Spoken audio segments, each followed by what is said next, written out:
The Prince by Niccolò Machiavelli. Read by Ian Richardson. To the magnificent Lorenzo de Piero de' Medici. Those who strive to win the favour of a prince usually bestow upon him gifts they consider most precious, or which they see him take most delight in. So one often sees horses, arms, cloth of gold, precious stones, and similar ornaments presented to princes according to their greatness.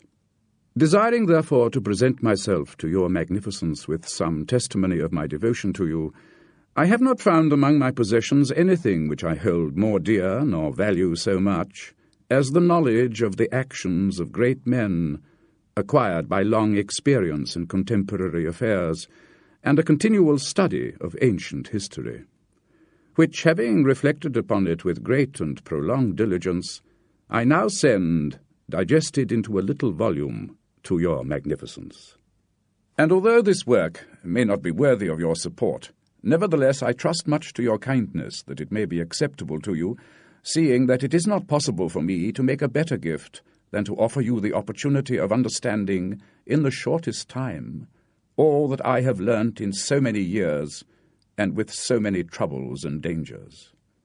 I have not embellished the work with swelling or magnificent words, nor stuffed it with inappropriate meanderings, nor with irrelevant attractions and adornments with which so many are accustomed to embellish their works, for I wish either that no merit shall be given it, or else that the truth of the matter and the weightiness of the theme shall make it satisfactory. Nor do I agree with those who regard it as presumption if a man of low and humble status dare to discuss and settle the concerns of princes, because just as those who draw landscapes place themselves below in the plain to contemplate the nature of the mountains and of lofty places, and in order to contemplate the plains, place themselves high upon the mountains, so to understand the nature of the people one must be a prince, and to understand the nature of princes, one must be one of the people. Take, then, your magnificence, this little gift in the spirit in which I send it, wherein, if it be diligently read and considered by you, you will learn my fervent desire that you should attain that greatness which fortune and your other attributes promise. And if your magnificence from the summit of your greatness will sometimes turn your eyes to these lower regions, you will see how undeservedly I have to endure a great and continuing misfortune. First chapter. How many kinds of principalities there are, and how they are acquired. All states and all powers that have held and hold sway over men have been and are either republics or principalities. Principalities are either hereditary, in which the family has been long established, or they are new. The new are either entirely new, as was Milan to Francesco Sforza, or they are, as it were, members annexed to the hereditary state of the prince who has acquired them, as was the kingdom of Naples to that of the King of Spain. Such dominions thus acquired are either accustomed to live under a prince or to live in freedom, and are acquired either by the arms of the prince himself or of others, or else by luck or by ability. Second chapter. Concerning hereditary principalities. I will leave out all discussion on republics, as I have written about them at length in another place, and will address myself only to principalities and discuss how such principalities are to be ruled and preserved. I say at once there are fewer problems in holding hereditary states, and those long accustomed to the family of their prince, than new ones. For it is only sufficient not to violate the customs of his ancestors and to deal prudently with circumstances as they arise, for a prince of average powers to maintain himself in his state, unless he be deprived of it by some extraordinary and excessive force, and if he should be so deprived of it, whenever anything sinister happens to the usurper, he will regain it. We have in Italy, for example, the Duke of Ferrara, who could not have withstood the attacks of the Venetians in 1484, nor those of Pope Julius in 1510, unless he had been long established in power. For the hereditary prince has less cause and less necessity to offend. Hence it happens that he will be more loved. And, unless extraordinary vices cause him to be hated, it is reasonable to expect that his subjects will be naturally well disposed towards him. And in the duration of his rule, the memories and motives that make for change are lost, for one change always leaves teething problems for another. Third chapter, concerning mixed principalities.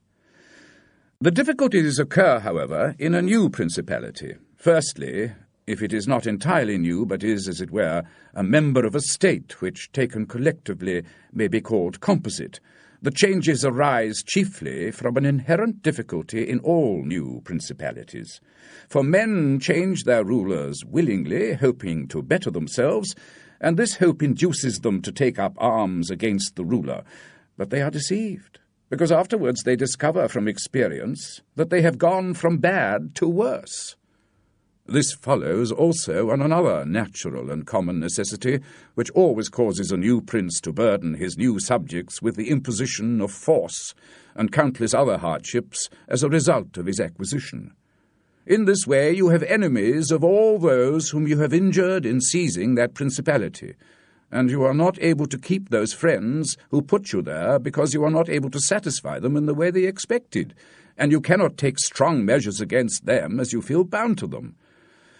But despite one being very strong in armed forces on entering a province, one always needs the goodwill of the local people. For these reasons, Louis XII, King of France, quickly occupied Milan and just as quickly lost it. And to turn him out the first time, it only needed Lodovico's own forces, because those who had opened the gates to him, finding themselves deceived in their hopes of future benefit, would not endure the ill treatment of the new prince. It is very true that after acquiring rebellious provinces a second time, they are not so likely lost afterwards, because the prince, with little reluctance, takes the opportunity of the rebellion to punish the rebels, clear out the suspects, and strengthen himself in the weakest places. Thus, to cause the King of France to lose Milan the first time, it was enough for the Duke Lodovico to raise insurrections on the borders. But to cause him to lose it a second time, it was necessary to bring the whole world against him, to defeat him and drive his armies out of Italy. Nevertheless, Milan was taken from France both the first and the second time. The general reasons for the first have been discussed. It just remains to name those for the second, and to see what resources they had and what anyone in his situation would have done to maintain his position more securely than the King of France. Now, I say that those dominions which are acquired and added to an existing state by the conqueror are either of the same country and language, or they are not. When they are, it is easier to hold them, especially when they have not been accustomed to self-government. And to hold them securely, it is enough to have destroyed the family of the prince who was ruling them at the time. Because the two peoples, having similar traditions and customs, will live quietly together, as has been seen in Brittany, Burgundy, Gascony, and Normandy, which have been part of France for so long a time. And although there may be some differences in language, nevertheless the customs are similar, and the people will easily be able to get on amongst themselves. He who has annexed them, if he wishes to hold them, has only to bear in mind two considerations. The one, that the family of their former lord is destroyed. The other, that neither their laws nor their taxes are altered, so that in a very short time the new principality will become one with the old. But when states are acquired in a country differing in language, customs, or laws, there are problems, and good luck and great energy are needed to hold them, and most importantly, he who has acquired them should go and live there.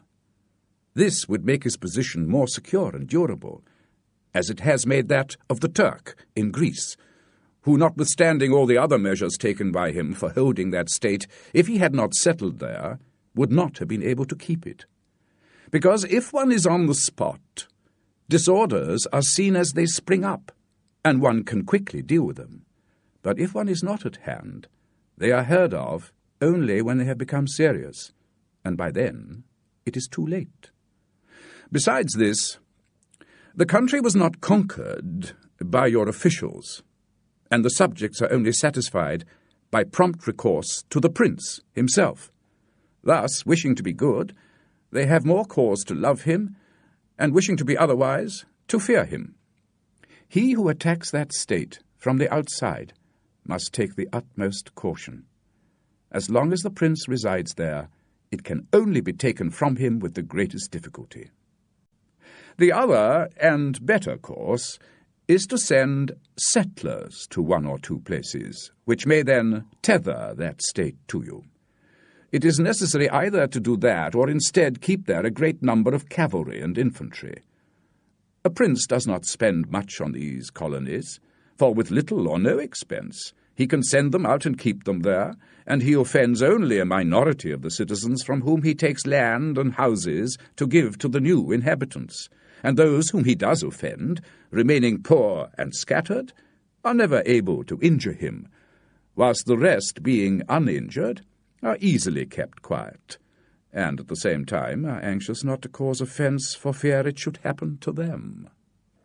In conclusion, I maintain that these settlers are not costly, they are more faithful, they injure less, and the injured, as I have said, can do no harm.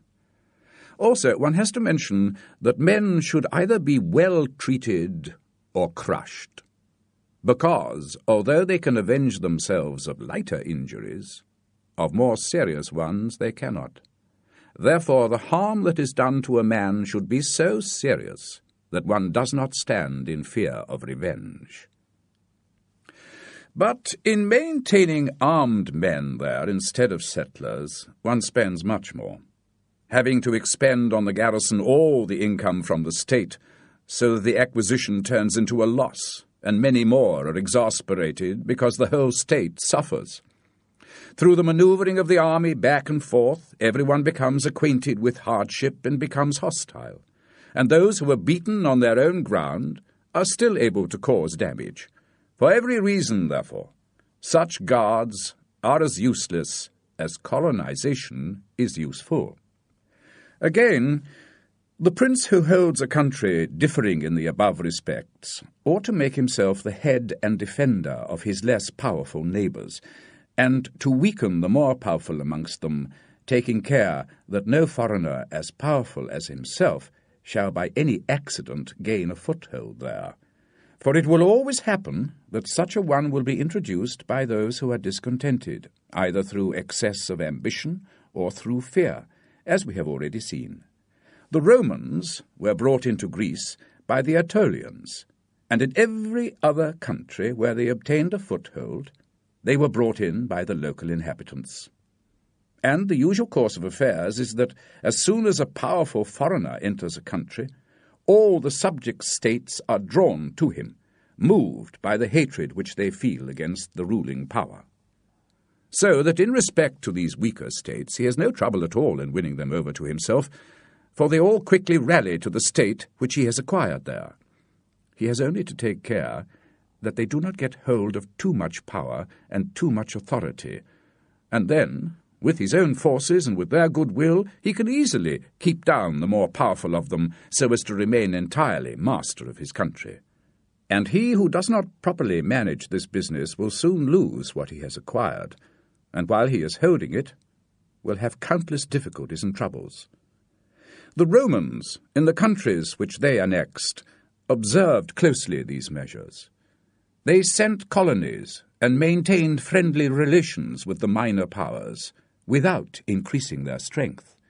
They kept down the more powerful, and did not allow any strong foreign powers to gain authority. Greece appears to me sufficient for an example. The Achaeans and the Aetolians were appeased by the Romans, the kingdom of Macedonia was crushed, Antiochus was driven out. Yet the Achaeans and the Aetolians were never allowed to increase their power, however friendly they were.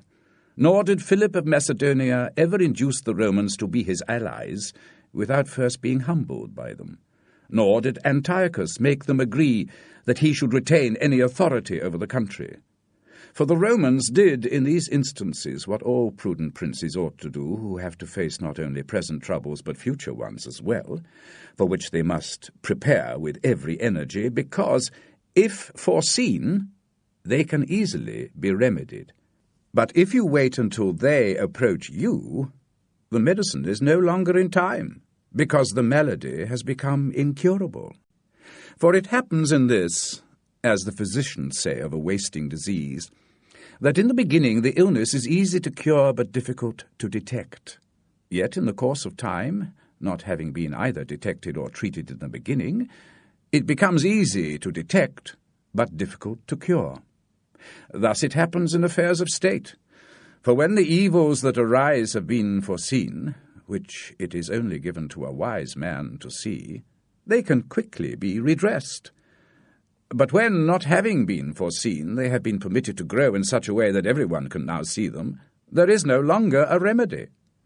Therefore the Romans, foreseeing the troubles, dealt with them at once, and even to avoid a war, would not let them come to a head, for they knew that war is not to be avoided but merely put off to the advantage of others.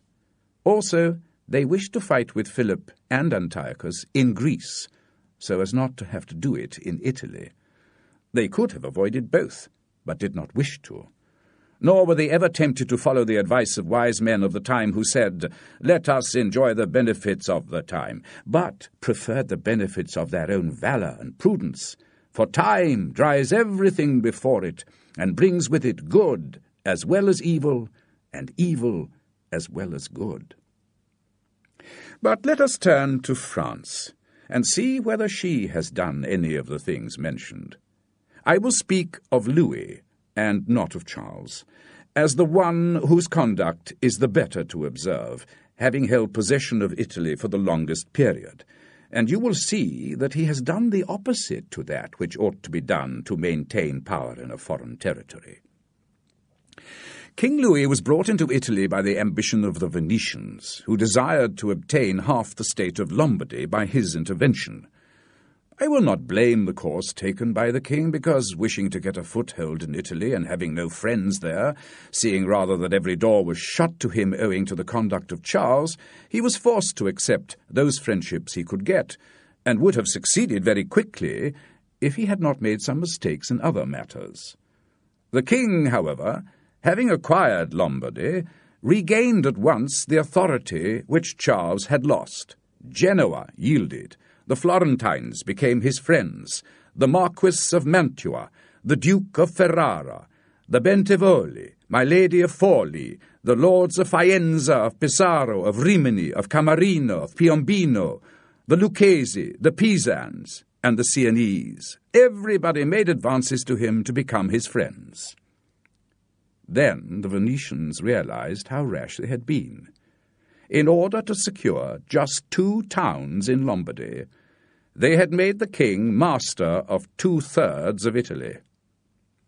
Let anyone now consider with what little difficulty the king could have maintained his position in Italy had he observed the rules and kept all his friends secure and protected. For although they were numerous, they were both weak and timid, some afraid of the church, some of the Venetians, and thus they would always have been forced to stand in with him, and by their means he could easily have made himself secure against those who remained powerful.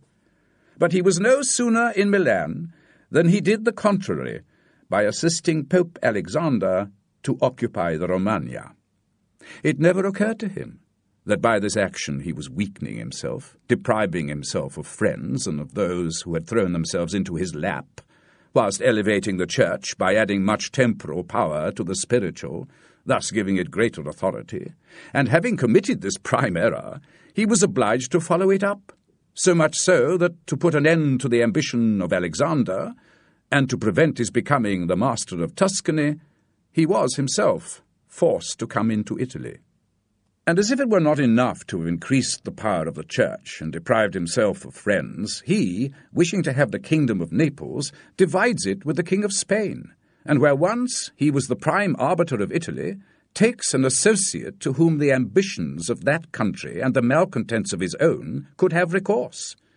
And whereas he could have left in the kingdom his own pensioner as king, he drove him out, to put one there who was then able to drive himself out in turn.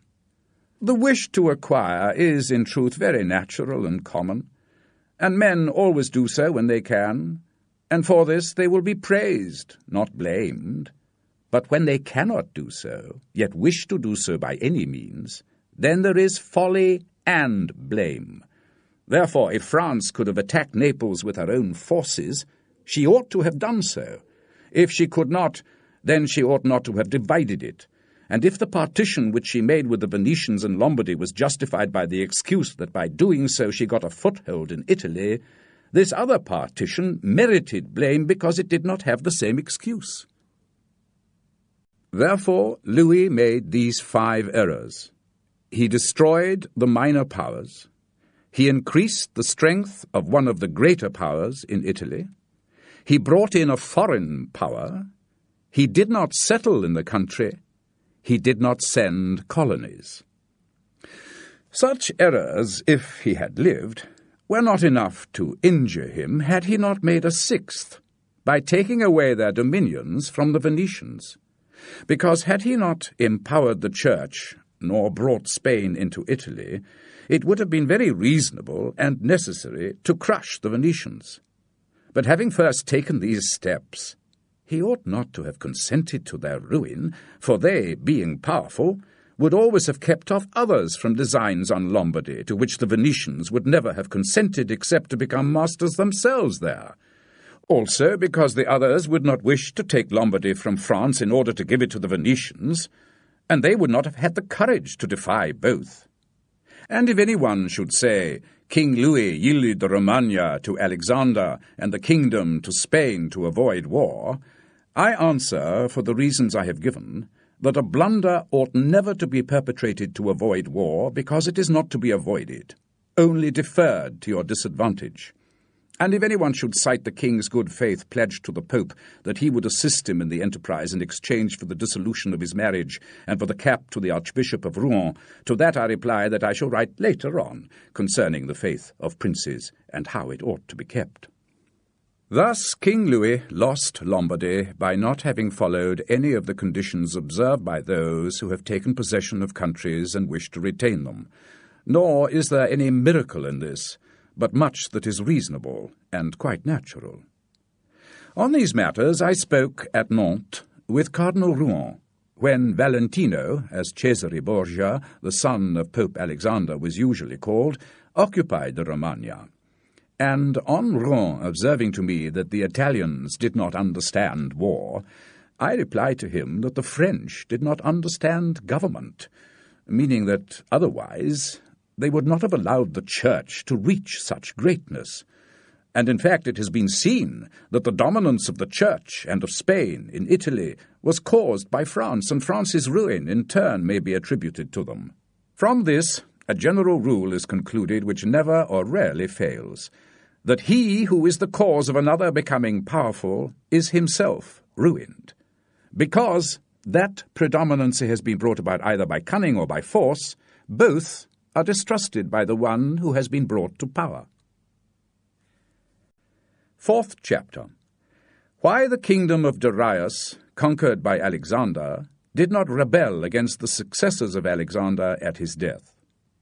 Considering the difficulties which men have had to hold a newly acquired state, some might wonder how, seeing that Alexander the Great became the master of Asia within a few years and died whilst it was yet scarcely settled, upon which it might appear reasonable that the whole empire would have rebelled, nevertheless his successors retained power, and had to meet no other problems than that which rose among themselves, resulting from their own ambitions. I reply that all principalities throughout history are found to be governed in 2 different ways, either by a prince with a body of servants who assist him to govern the kingdom with his favour and permission, or by a prince and barons who hold their rank by blood and are not appointed by the prince. Such barons have states and their own subjects, who recognize them as lords and hold them in natural affection. Those states that are governed by a prince and his servants hold their prince in higher esteem, because in all the country there is no one who is recognized as superior to him, and if they yield obedience to another, they do it as to a minister and official, and they do not bear him any particular loyalty. The examples of these two governments in our time are the Turk and the King of France. The entire monarchy of the Turk is governed by one lord, the others are his servants, and, dividing his kingdom into sanyaks or districts, he sends there different administrators and shifts and changes them as he chooses. But the King of France is placed in the midst of an ancient body of lords, acknowledged by their own subjects and beloved by them. They have their own prerogatives, and the king cannot take these away except at his peril. Therefore, he who considers both of these states will recognize great difficulties in seizing the state of the Turk, but, once it is conquered, great ease in holding it. The causes of the difficulties in seizing the kingdom of the Turk are that the usurper cannot be called in by the princes of the kingdom, nor can he hope to be assisted by the rebellion of those closest to the Lord. This arises from the reasons given. For his ministers, being all slaves and bondmen, can only be corrupted with great difficulty, and one can expect little advantage from them when they have been corrupted, as they cannot carry the people with them, for the reason stated. Hence, he who attacks the Turk must bear in mind that he will find him united, and he will have to rely more on his own strength than on the revolt of others. But if once the Turk has been conquered and routed in the field so that he cannot replace his armies, there is nothing to fear but the family of the prince, and they having been exterminated, there remains no one to fear, the others having no credit with the people. And as the conqueror did not rely on them before his victory, so he ought not to fear them after it. The contrary happens in kingdoms governed like that of France, because one can easily enter there by winning over some baron of the kingdom, for one always finds malcontents and those who desire a change. Such men, for the reasons given, can open the way into the state and render the victory easy. But if you wish to hold it afterwards, you meet with infinite difficulties, both from those who have assisted you and from those you have crushed. Nor is it enough for you to have wiped out the family of the prince, because the lords that remain make themselves the heads of new factions against you, and as you are unable either to appease or exterminate them, that state is lost as soon as the opportunity presents itself. Now, if you will consider what was the nature of the government of Darius, you will find it similar to the kingdom of the Turk, and therefore it was only necessary for Alexander first to overthrow him in the field, and then to take the country from him, after which victory, Darius being killed, the state remained secure to Alexander. And if his successors had been united, they would have enjoyed it securely and at their ease, for there were no uprisings in the kingdom, except those they provoked themselves. But it is impossible to hold, with such tranquillity, states constituted like that of France.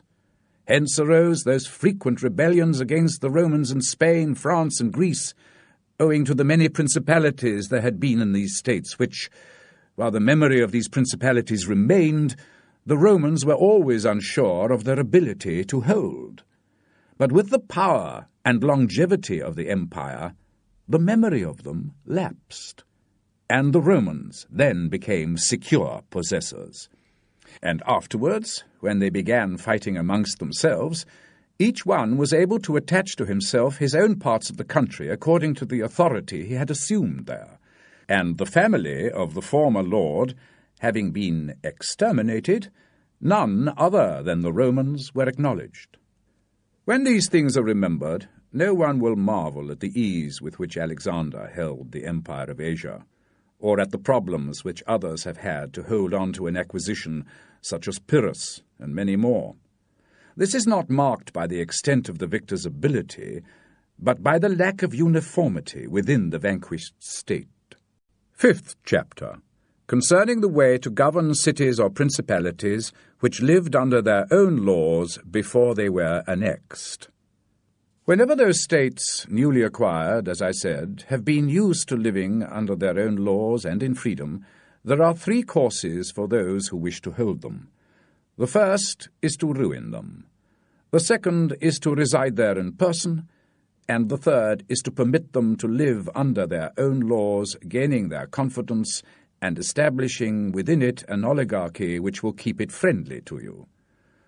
Because such a government being created by the prince, and knowing that it cannot stand without his friendship and interest, does its utmost to support him, and therefore a city accustomed to freedom can be held more easily through its own citizens than in any other way.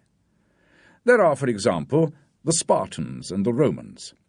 The Spartans held Athens and Thebes, establishing there an oligarchy. Nevertheless, they lost them. The Romans, in order to hold Capua, Carthage, and Numantia, dismantled them and did not lose them. They wished to hold Greece as the Spartans held it, freely and under its own laws, but did not succeed. So, to hold it, they were compelled to dismantle many cities in the country, for in truth, there is no safe way to retain them other than by ruining them. And he who becomes master of a city used to freedom and does not destroy it may expect to be destroyed by it, for in rebellion it has always been the watchword of liberty and its ancient privileges as a rallying point, which neither time nor the benefits from the new ruler allow it to forget. And whatever you may do or provide against, they never forget that name or their privileges unless they are disunited or scattered. Instead, at every chance, they will immediately rally to them, as Pisa did after the 100 years she had been held in bondage by the Florentines.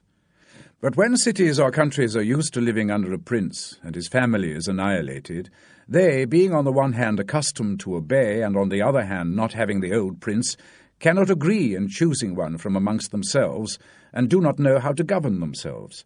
For this reason they are very slow to take up arms, and a prince can win them over and hold them much more easily.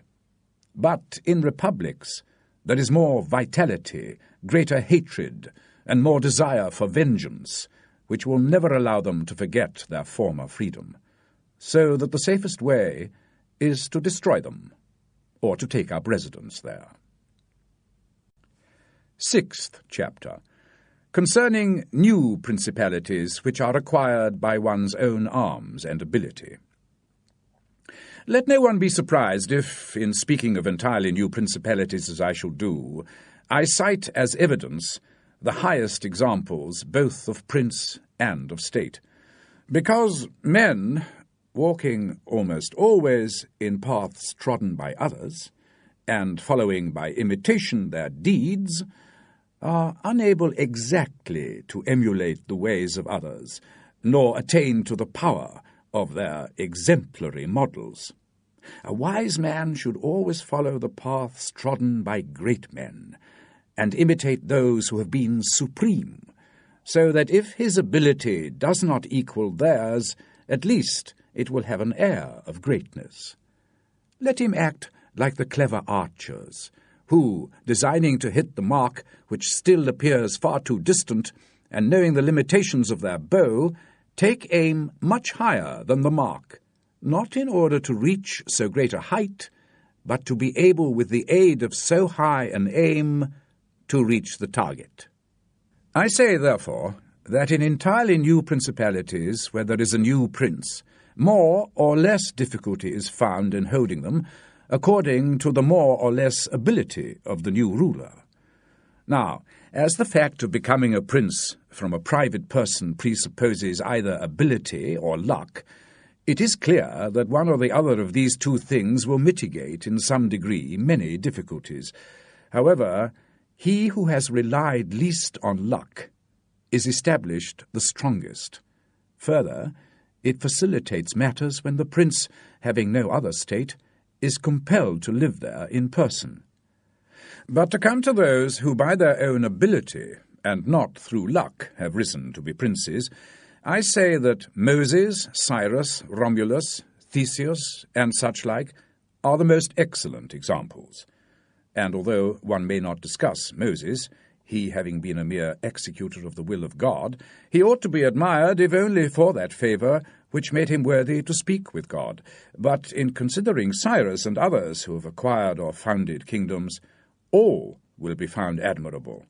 And if their particular deeds and conduct shall be considered, they will not be found inferior to those of Moses, although he had so great a mentor. And in examining their actions and lives, one cannot see that they owed anything to luck beyond opportunity, which brought them the material to mould into the form which seemed best to them. Without that opportunity, their prowess would have been extinguished, and without that prowess, the opportunity would have been lost. It was necessary, therefore, to Moses that he should find the Israelites in Egypt enslaved and oppressed by the Egyptians, in order that they should follow him so as to be delivered out of slavery. It was necessary that Romulus should not remain in Alba, and that he should be abandoned at his birth, in order that he should become king of Rome and founder of the fatherland. It was necessary that Cyrus should find the Persians discontented with the government of the Medes, and the Medes soft and effeminate through their long peace. Theseus could not have shown his ability had he not found the Athenians dispersed. These opportunities, therefore, made those men fortunate, and their high ability enabled them to recognize the opportunity whereby their countries became renowned and prosperous. Those who become princes, like these men, acquire a principality with difficulty, but they keep it with ease. The difficulties they have in acquiring it arise in part from the new rules and methods by which they are forced to introduce to establish their government and its security. And it ought to be remembered that there is nothing more difficult to take in hand, more perilous to conduct, or more uncertain in its success than to initiate changes in a state's constitution, because the innovator has for enemies all those who have done well under the old conditions, and lukewarm defenders in those who may do well under the new. This coolness arises partly from fear of the opponents who have the laws on their side, and partly from the incredulity of men who do not readily believe in innovations until they have had a long experience of them. Thus it happens that whenever those who are hostile have the opportunity to attack, they do it vigorously, whilst the others defend half-heartedly, in such a way that the prince is endangered along with his friends. It is necessary, therefore, if we desire to discuss this matter thoroughly, to inquire whether these innovators can rely on themselves or have to depend on others. That is to say, whether to achieve their purposes they use persuasion or force. In the first instance, they always succeed badly and never attain anything. But when they can rely on themselves and use force, then they are rarely endangered. Hence it is that all armed prophets have conquered, and the unarmed ones have been destroyed. Besides the reasons mentioned, the nature of the people is variable, and whilst it is easy to persuade them, it is difficult to confirm them in that persuasion, and thus it is necessary to take such measures that, when they believe no longer, they can be made to believe by force. If Moses, Cyrus, Theseus, and Romulus had been unarmed, they could not have enforced their constitutions for long, as happened in our time to Fra Girolamo Savonarola, who was ruined with his new constitution immediately the people no longer believed in him. And he had no means of maintaining the loyalty of those who believed, nor of making the unbelievers believe. Therefore they have great difficulties in achieving their goal, for all their dangers are in the ascent, yet with ability they will overcome them. But when these are overcome, and those who envied them their success are exterminated, they will begin to be respected, and they will continue afterwards powerful, secure, honored, and happy. To these great examples, I wish to add a lesser one. It is Hiero the Syracusan. This man rose from a private citizen to be prince of Syracuse, He owed nothing to luck except opportunity, for the Syracusans, being oppressed, chose him for their captain, and afterwards he was rewarded by being made their prince. He was of so great ability, even as a private citizen, that one who writes of him says he wanted nothing but a kingdom of which to be king. This man disbanded the old militia, organized a new one, gave up old alliances, made new ones, and as he had his own soldiers and allies, he was able to build on such foundations any edifice. Thus, whilst he had endured much trouble in acquiring, he had but little in keeping. 7th chapter. Concerning new principalities which are acquired either by the arms of others or by good fortune.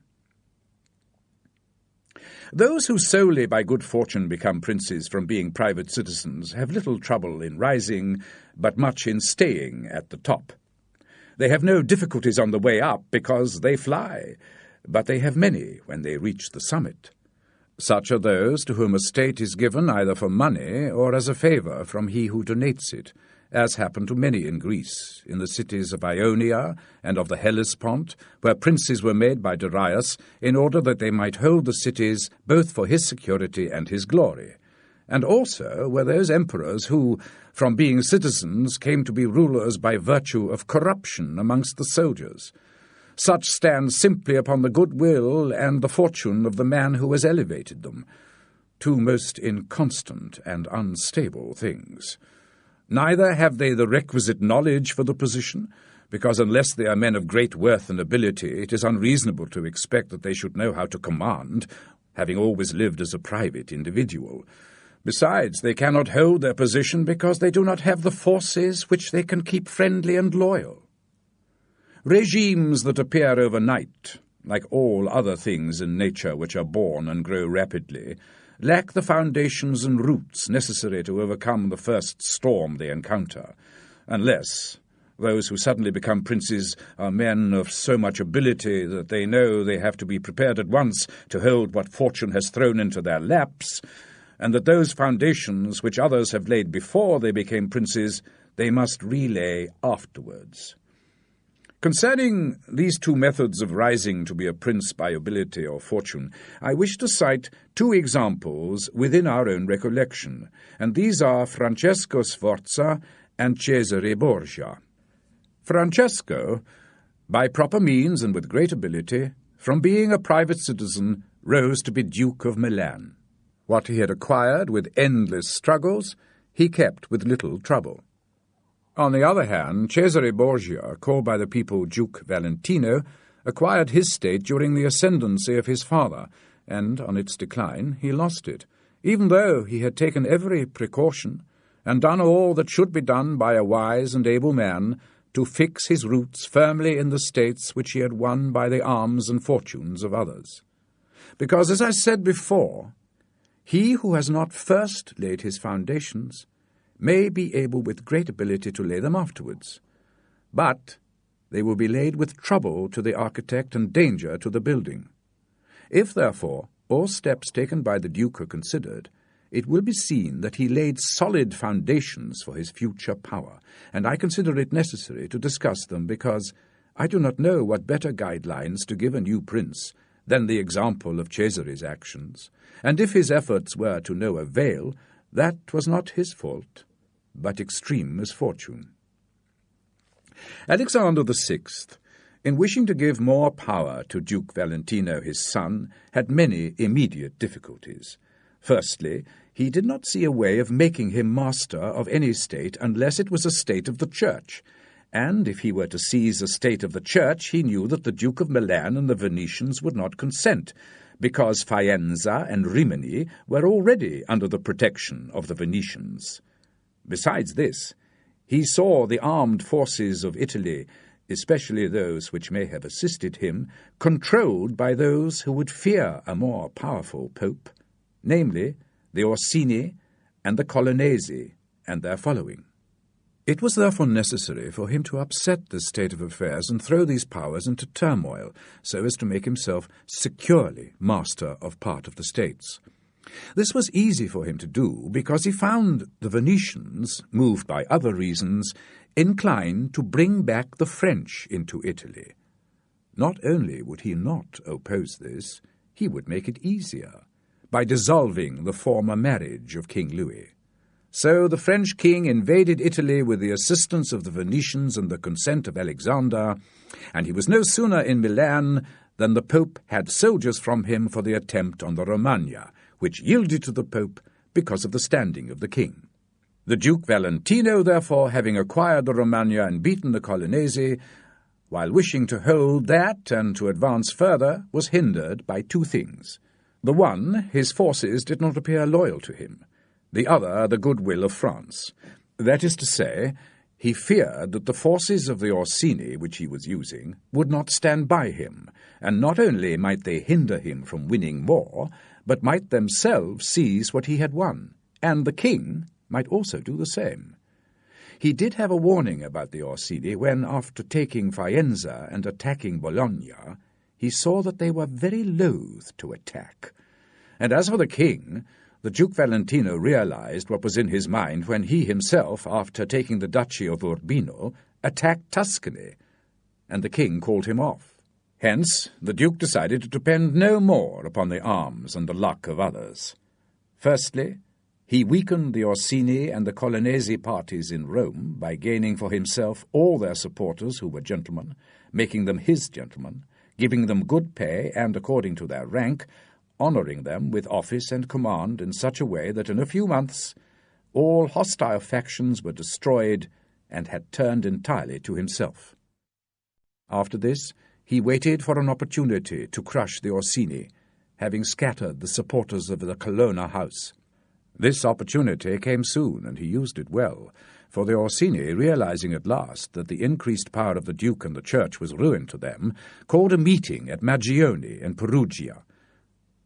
From this sprung the rebellion at Urbino and the uprisings in Romagna, with endless dangers to the Duke Valentino, all of which he overcame with the help of the French.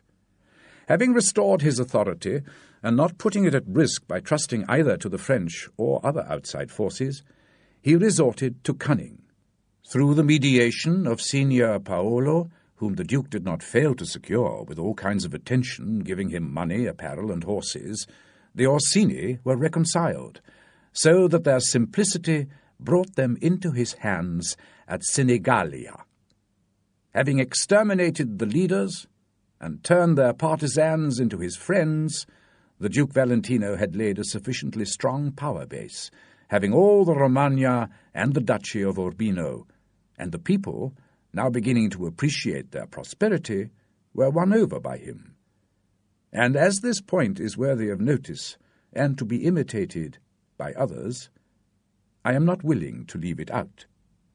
When the Duke Valentino occupied the Romagna, he found it under the rule of weak masters, who preferred to pillage their subjects rather than rule them, and gave them more cause for revolt than for harmony, so that the country was full of robbery, quarrels, and every kind of violence, and so, wishing to bring back peace and obedience to authority, he considered it necessary to give it a good governor. So he promoted Messer Ramiro d'Orco, a swift and cruel man, to whom he gave the fullest power. This man, in a short time, restored peace and unity with great success. Afterwards, the Duke Valentino considered that it was inadvisable to confer such excessive authority, for he had no doubt that Ramiro would abuse his power. So he set up a court of judgment in the country under a most excellent president, on which every city had a representative.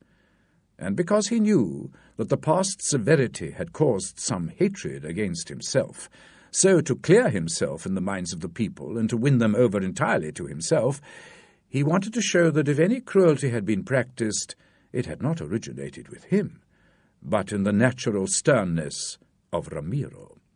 Under this pretence, he took the governor, and one morning had him executed and left him on the piazza at Cesena, with the block and a bloody knife at his side. The barbarity of this spectacle caused the people to be both satisfied and upset. But let us return to where we started. I say that the Duke, finding himself now sufficiently powerful and partly secure from immediate dangers by having armed himself in his own way, and having in a great measure crushed those forces in his vicinity that could injure him, if he wished to proceed with his conquest, had next to consider France. For he knew that the king, who too late was aware of his mistake, would not support him. So Duke Valentino began to seek new alliances, and to avoid siding with France in the expedition which he was making towards the kingdom of Naples against the Spaniards who were besieging Gaeta. It was his intention to secure Spanish support, and he would have succeeded quickly had Alexander lived. Those were the Duke's plans for the immediate future. Beyond that, he had to fear, in the first place, that a new successor to the Church might not be friendly to him, and might seek to take from him the powers Alexander had given him. So he decided to act in 4 ways. Firstly, by exterminating the families of those lords whom he had deprived. Secondly, by winning over all the gentlemen of Rome so as to curb the Pope with their help, as I mentioned previously. Thirdly, by controlling the College of Cardinals as far as he could. Fourthly, by acquiring so much power before Alexander died that he could, on his own, resist the first attack.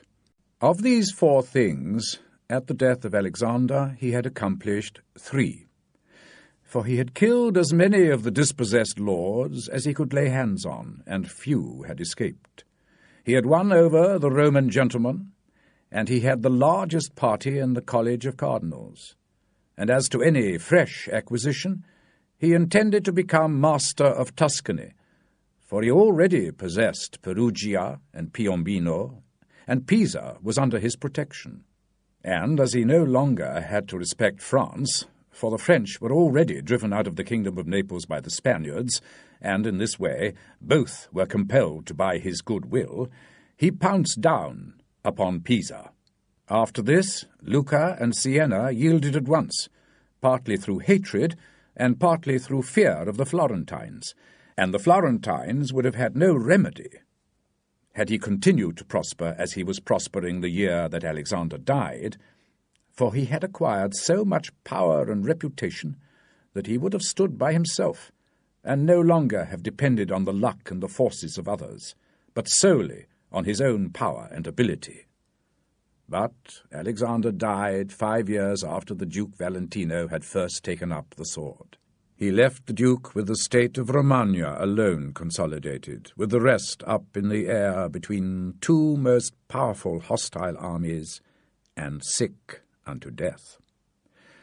Yet there were in the Duke such boldness and ability, and he knew so well how men are to be won or lost, and so firm were the foundations which in so short a time he had laid, that if he had not had those armies on his back, or if he had been in good health, he would have overcome all difficulties.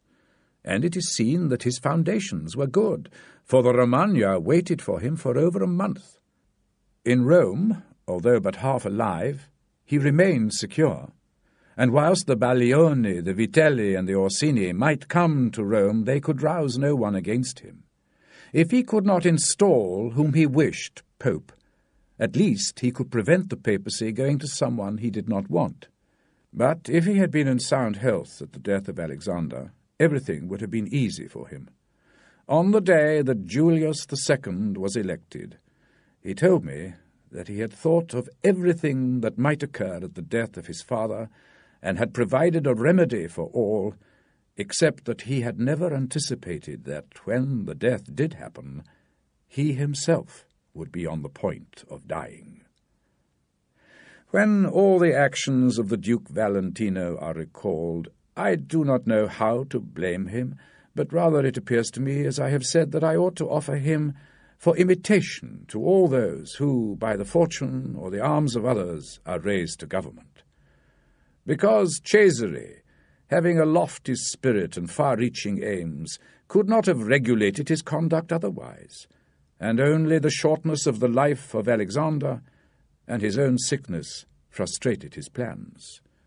Therefore, he who considers it necessary to secure himself in his new principality, to win friends, to overcome either by force or fraud, to make himself beloved and feared by the people, to be followed and revered by the soldiers, to exterminate those who have power or reason to hurt him, to change the old order of things for new, to be severe and gracious, magnanimous and liberal, to destroy disloyal troops and to create new armies, to maintain friendships with kings and princes in such a way that they must help him with zeal and offend with caution, cannot find a more lively example than the actions of this man.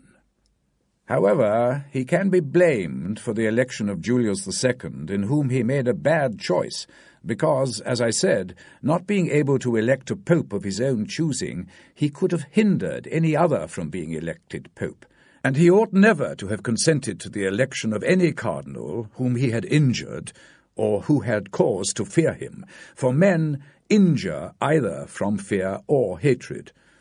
Those whom he had injured, among others, were San Pietro ad Vincula, Colonna, San Giorgio, and Ascanio. The rest, in becoming pope, had to fear him, Rouen and the Spaniards excepted, the latter on account of their friendship and obligations, the former on account of his influence, the Kingdom of France having good relations with him. Therefore, above everything, the Duke Valentino ought to have created a Spanish pope, and failing him, he ought to have consented to Rouen, and not San Pietro ad Vincula.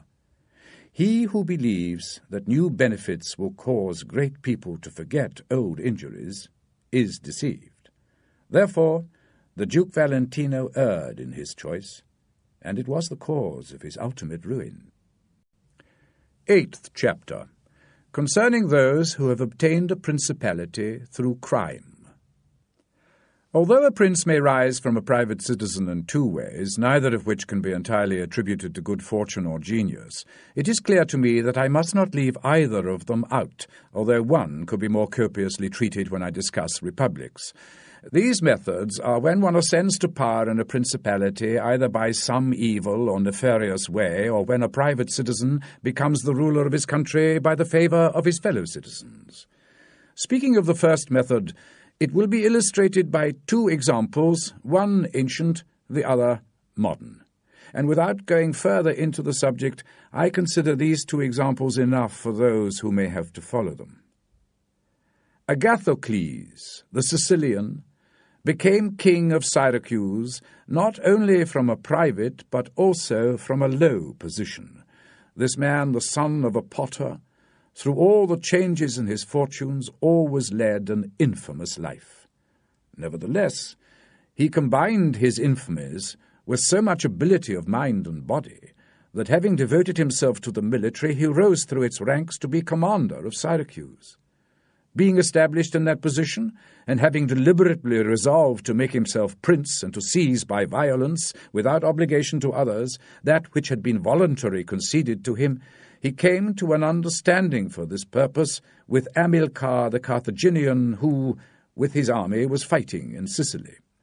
One morning he assembled the people and senate of Syracuse as if he had to discuss with them matters relating to the Republic, and at a given signal the soldiers killed all the senators and the richest of the people.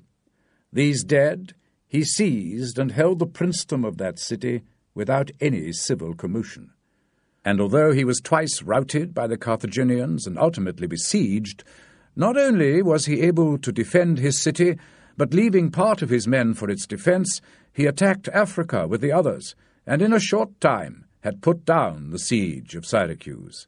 The Carthaginians, reduced to dire straits, were compelled to come to terms with Agathocles, and leaving Sicily to him, had to be content with the possession of Africa. Therefore, he who considers the actions and the genius of this man will see nothing or little which can be attributed to fortune, inasmuch as he attained preeminence, as is shown, not by the favour of anyone, but step by step in the military profession, which steps were gained with 1,000 troubles and perils, and were afterwards boldly held by him with many hazards and dangers. Yet it cannot be called ability to slay fellow citizens, to deceive friends, to be without faith, without mercy, without religion. Such methods may gain empire, but not glory. Still, if one considers the courage of Agathocles in entering into and extricating himself from dangers, together with his greatness of mind in enduring and overcoming hardships, I cannot see why he should be esteemed less than the most notable captain. However, his barbarous cruelty and inhumanity with infinite wickedness do not permit him to be celebrated among the most excellent men. What he achieved cannot be attributed either to fortune or to genius. In our times, during the rule of Alexander VI, Oliverotto da Fermo, having been left an orphan many years before, was brought up by his maternal uncle Giovanni Fogliani, and in the early days of his youth was sent to fight under Paolo Vitelli, so that, after training under him, he could attain some high position in the military.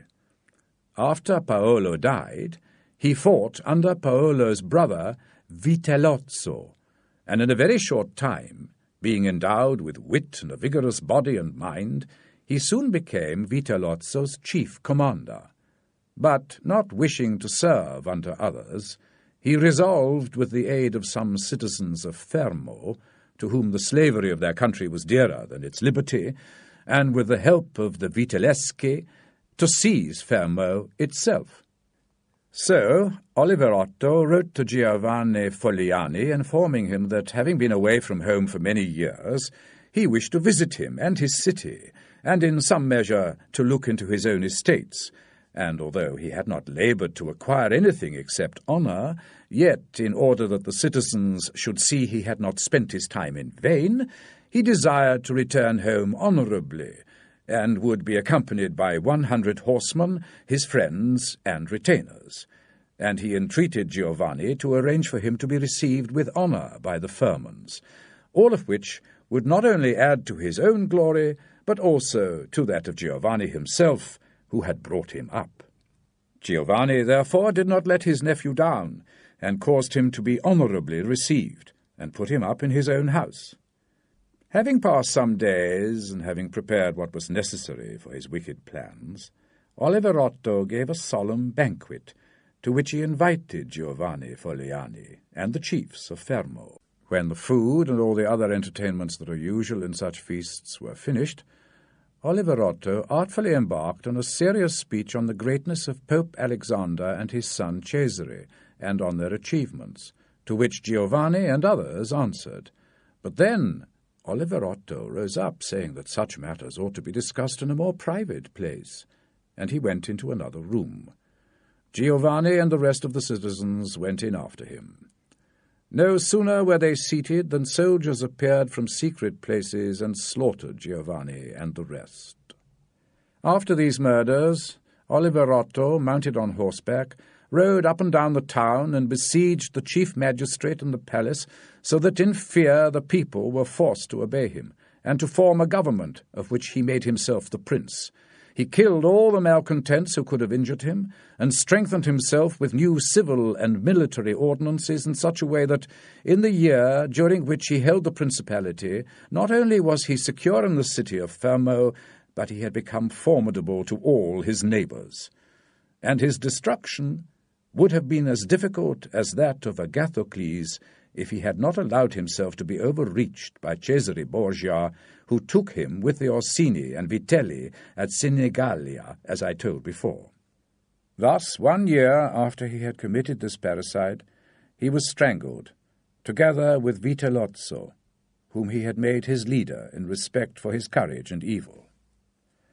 Some may wonder how it can happen that Agathocles and his like, after infinite treacheries and cruelties, should live a long and secure life in his country, defend himself from external enemies, and never be conspired against by his own citizens, seeing that many others have never been able, even in peaceful times, to hold the state by means of cruelty, still less in the doubtful times of war. I believe that it is a question of cruelty used well or badly. Those may be called well used, if one can talk this way of evil, when they are applied at once and are necessary for one's security, and are not persisted in afterwards unless for the good of one's subjects. The badly used are those which, although they may be few in the beginning, increase with time rather than decrease. Those who practice the first method are able, by the aid of God or man, to consolidate their position, as Agathocles did. It is impossible, however, for those who follow the other method to maintain power. So it must be noted that in seizing a state, the usurper ought to examine closely all those injuries which it is necessary for him to inflict, and to do them all at one stroke, so as not to have to repeat them daily, and thus, by not unsettling men, he will be able to reassure them and win them over by benefits. He who does otherwise, either from timidity or evil advice, is always compelled to keep a knife in his hand. Neither can he rely on his subjects, nor can they attach themselves to him, owing to their continued and repeated wrongs. For harm ought to be administered at one time, so that afterwards, the less often it happens, the quicker people forget. Benefits ought to be conceded gradually, so that the flavour of them may last longer. And above all things, a prince ought to live amongst his people in such a way that no unexpected circumstances, whether of good or evil, shall make him change.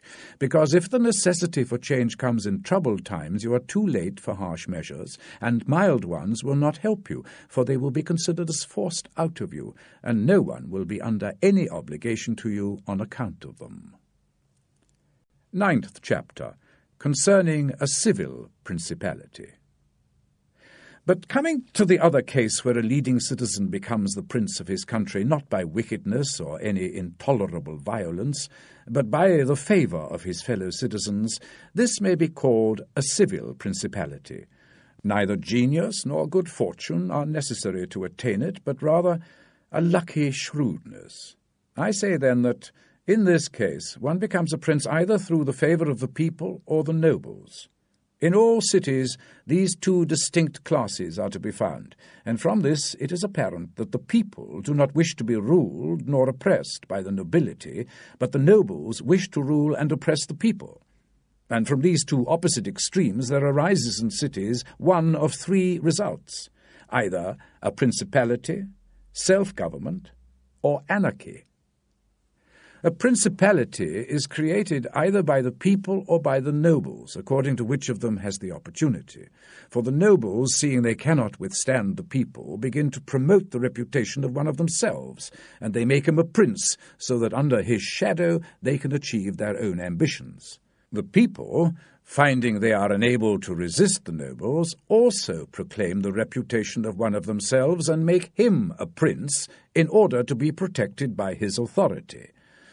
He who obtains sovereignty by the assistance of the nobles maintains his position with more difficulty than he who comes to it with the help of the people, because the former finds himself with many around him who consider themselves his equals, and because of this he can neither rule nor control them to his liking, whereas he who reaches sovereignty by popular favour finds himself alone, and has none around him, or few, who are prepared to disobey him. Besides this, one cannot by fair dealing and without hurting others satisfy the nobles. But you can satisfy the people, for their object is more righteous than that of the nobles, the latter wishing to oppress, whilst the former's only wish is not to be oppressed. It must be added also that a prince can never secure himself against a hostile people because of their numbers, whilst he can secure himself from the nobles as there are fewer of them.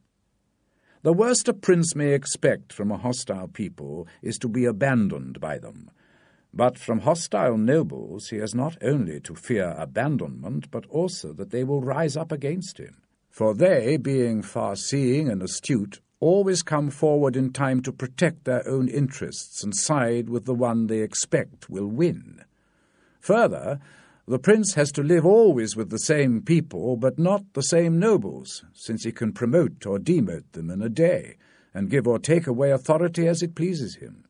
Therefore, to make this point clearer, I say that the nobles ought to be looked at mainly in two ways. That is to say, they either choose to conduct themselves in such a way that makes them dependent upon your fortunes, or they do not.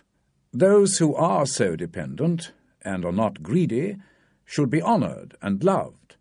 Those who are independent of you are so for two different reasons, through pusillanimity and a natural cowardice, in which case you ought to make use of them, especially those who give good advice. Consequently, in prosperity they respect you, and in adversity you have nothing to fear from them. But those who, for their own ambitious ends, retain their independence, show that they give more thought to themselves than to you, and a prince must guard against this, and fear them as if they were declared enemies, because in times of adversity they will always help to ruin him. Therefore, one who becomes a prince through the favour of the people must work to retain their loyalty, and this he can easily do because all they ask is not to be oppressed by him. But one who, against the wishes of the people, becomes a prince by the favour of the nobles, ought above everything seek to win the people over to himself, and this he may easily do if he takes them under his protection. Because men, when they receive kindness from someone of whom they were expecting the worst, are bound more closely to their benefactor. So the people quickly become more devoted to him than if he had been raised to the principality by their own favours.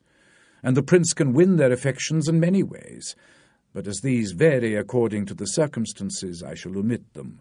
However, I shall repeat, it is necessary for a prince to gain the allegiance of the people, otherwise he has no security in adversity. Nabis, prince of the Spartans, withstood the attack of all Greece, and of a victorious Roman army, and against them he successfully defended both his country and his government.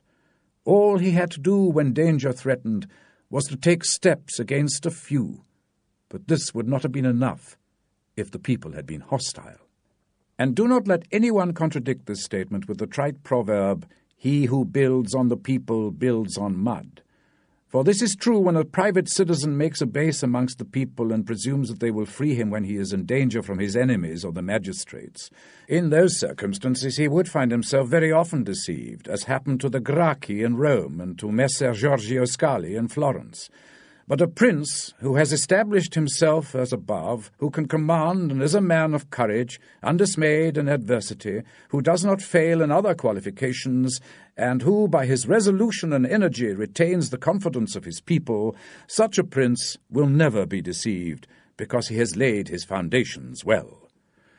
These principalities are liable to danger when they are passing from the civil to the absolute order of government, for such princes either rule personally or through magistrates. In the latter case their government is weaker and more insecure, because it rests entirely on the goodwill of those citizens who have become magistrates and who, especially in troubled times, can destroy the government with great ease, either by intrigue or open defiance. And the prince has not the chance to exercise absolute authority because the people, accustomed to receiving orders from magistrates, are not of a mind to obey him amid these confusions, and there will always be, in difficult times, a scarcity of men whom he can trust. So a prince cannot rely upon his experiences of quiet times, when citizens need his government and everyone agrees with him. They all promise, and when death is a long way off, they all want to die for him. But in troubled times, when the state has need of the people, then he finds very few. This test of loyalty is all the more dangerous, as it can only be tried once. Therefore, a wise prince ought to adopt such a course of action that will ensure his citizens will always be dependent on the state and on himself, for then they will always remain faithful.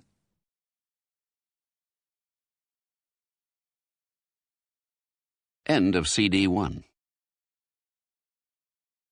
CD 2. 10th chapter, concerning the way in which the power of all principalities ought to be measured. It is necessary to consider another point in examining the character of these principalities, that is, whether a prince has such power that in case of need he can support himself with his own resources, or whether he always needs the assistance of others. And to make this quite clear, I say that I consider those able to support themselves by their own resources are those who can, either with sufficient men or money, raise a large enough army to join battle against any aggressor. And I consider those always in need of others are those who cannot show themselves against the enemy in the field, but are forced to defend themselves by sheltering behind walls. The first case has been discussed, but we will speak of it again should it arise.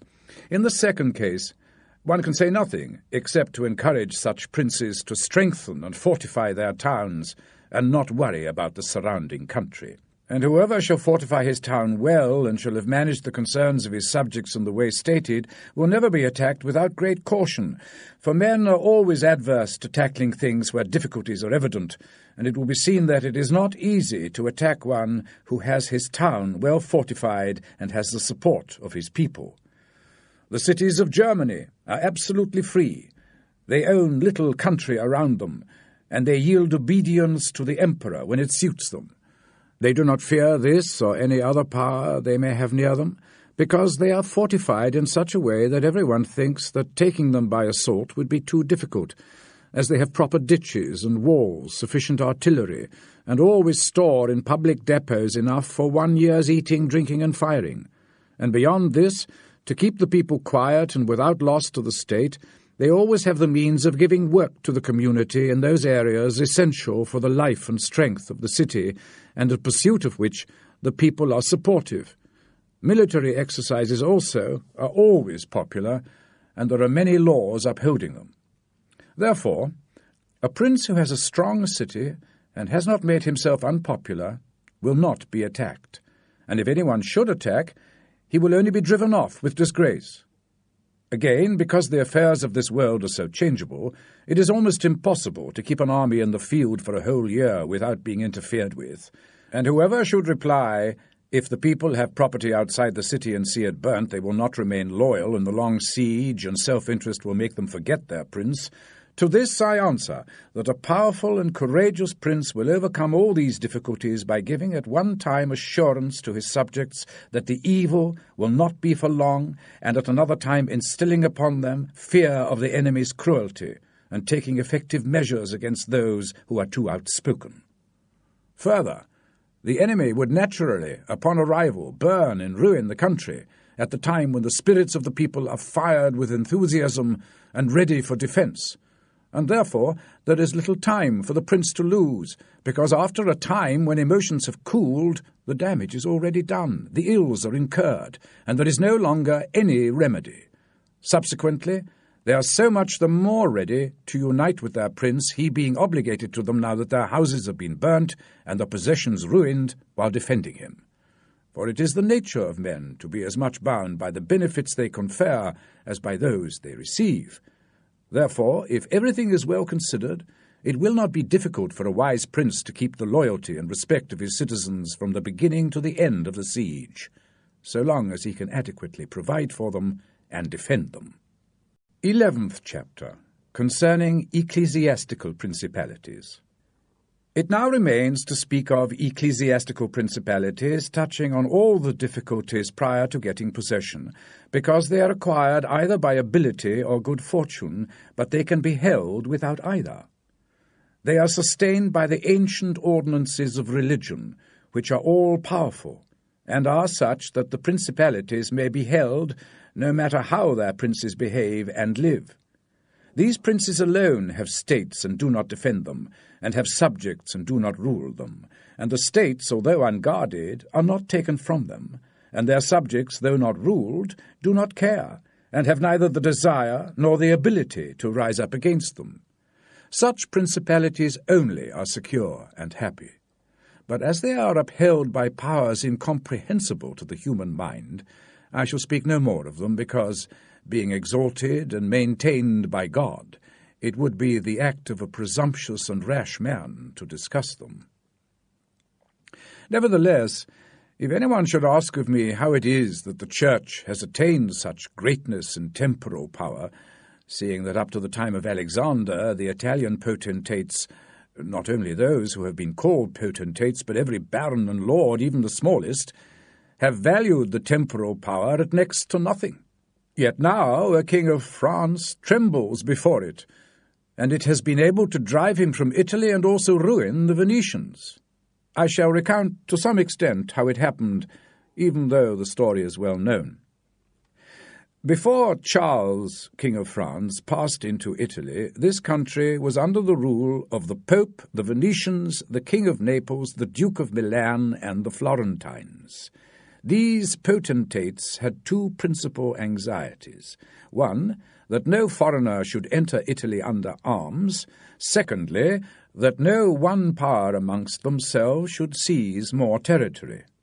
Those who needed watching were the Pope and the Venetians. To restrain the Venetians, the union of all the others was necessary, as it was for the defence of Ferrara, and to keep down the Pope, they made use of the barons of Rome, who, being divided into two factions, Orsini and Colonnesi, always had a pretext for dissension between them, and while remaining armed under the eyes of the pontiff, kept the papacy weak and powerless. And although there might arise a courageous pope like Sixtus, neither good fortune nor wisdom could rid even him of these problems. And the short life of a pope is also a cause of weakness, for in the 10 years, which is the average life of a pope, he can with difficulty crush just one of these factions, and if one pope should almost destroy the Colonnesi, another would arise hostile to the Orsini and supportive of the Colonnesi, and yet would not have time to ruin the Orsini. This was the reason why the temporal powers of the Pope were held in low esteem in Italy. Then came the reign of Alexander VI, who, of all the pontiffs that have ever lived, showed how much a pope with both money and arms could achieve, and by using Duke Valentino, also called Cesare Borgia, as his means, and because the invasion of the French, he brought about all those things I have discussed in the actions of the Duke. And although his intention was to make the Duke, not the Church, more powerful, Alexander's actions, in fact, contributed to the greatness of the Church and the ruin of the Duke. Pope Julius came next and found the Church strong, possessing all the Romagna, the barons of Rome reduced to impotence, and, through the punishments of Alexander, the factions wiped out. He also found the way open to accumulate money in a manner such as never been practised before Alexander's time. Julius not only followed but improved matters. He intended to win Bologna, to ruin the Venetians, and to drive the French out of Italy. All of these enterprises were successful, and he earned all the more credit because he did everything to strengthen the Church and not any one individual. He also kept the Orsini and Colonnesi factions within the bounds in which he found them, and although there were troublemakers amongst them, two things held them in check. One, the greatness of the Church, with which he terrified them, and the other, not allowing them to have their own cardinals, who caused disturbances among them. For whenever these factions have their cardinals, they do not remain quiet for long, because cardinals foster the factions both in and out of Rome, and the barons are compelled to support them. Thus, from the ambitions of prelates arise revolts among the barons. For these reasons, His Holiness Pope Leo found the pontificate most powerful, and it is to be hoped that if his predecessors established power by force, he will make it still more powerful and more venerated by his goodness and countless other virtues. 12th chapter. How many kinds of soldiery there are, and concerning mercenaries. Having discussed in detail the characteristics of such principalities, and having considered in some degree the causes of their being good or bad, and having shown the methods by which many have sought to acquire them and to hold them, it now remains for me to discuss generally the methods of their offence and defence. We have seen how necessary it is for a prince to have a strong power base, otherwise inevitably he will go to ruin. The essential ingredients of a well-run state, new as well as old or composite, are good laws and a good army. And as you cannot have good laws when the state is not well armed, so when they are well armed, they have good laws.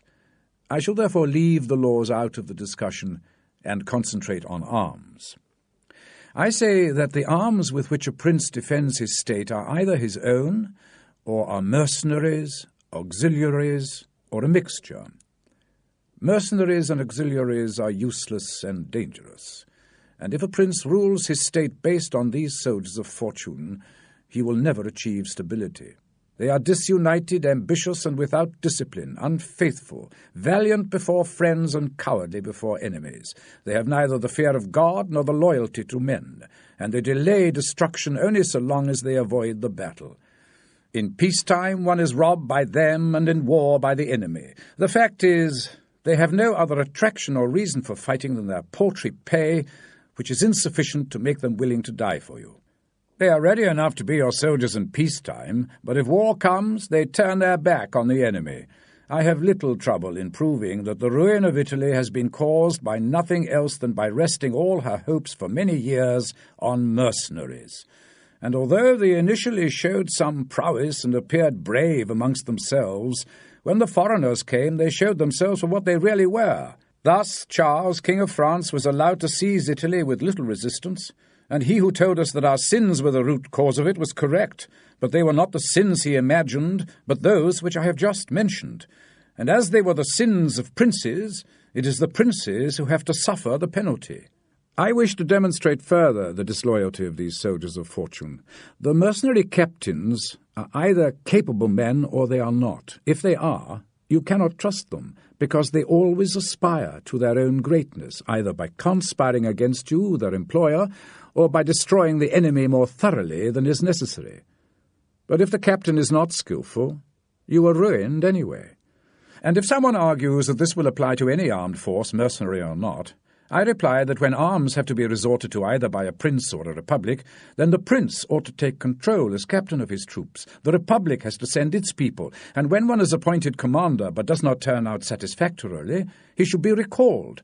And when one is good, he should be compelled by law to remain in command. And experience has shown that princes and republics single-handed make the greatest progress, and mercenaries do nothing except damage.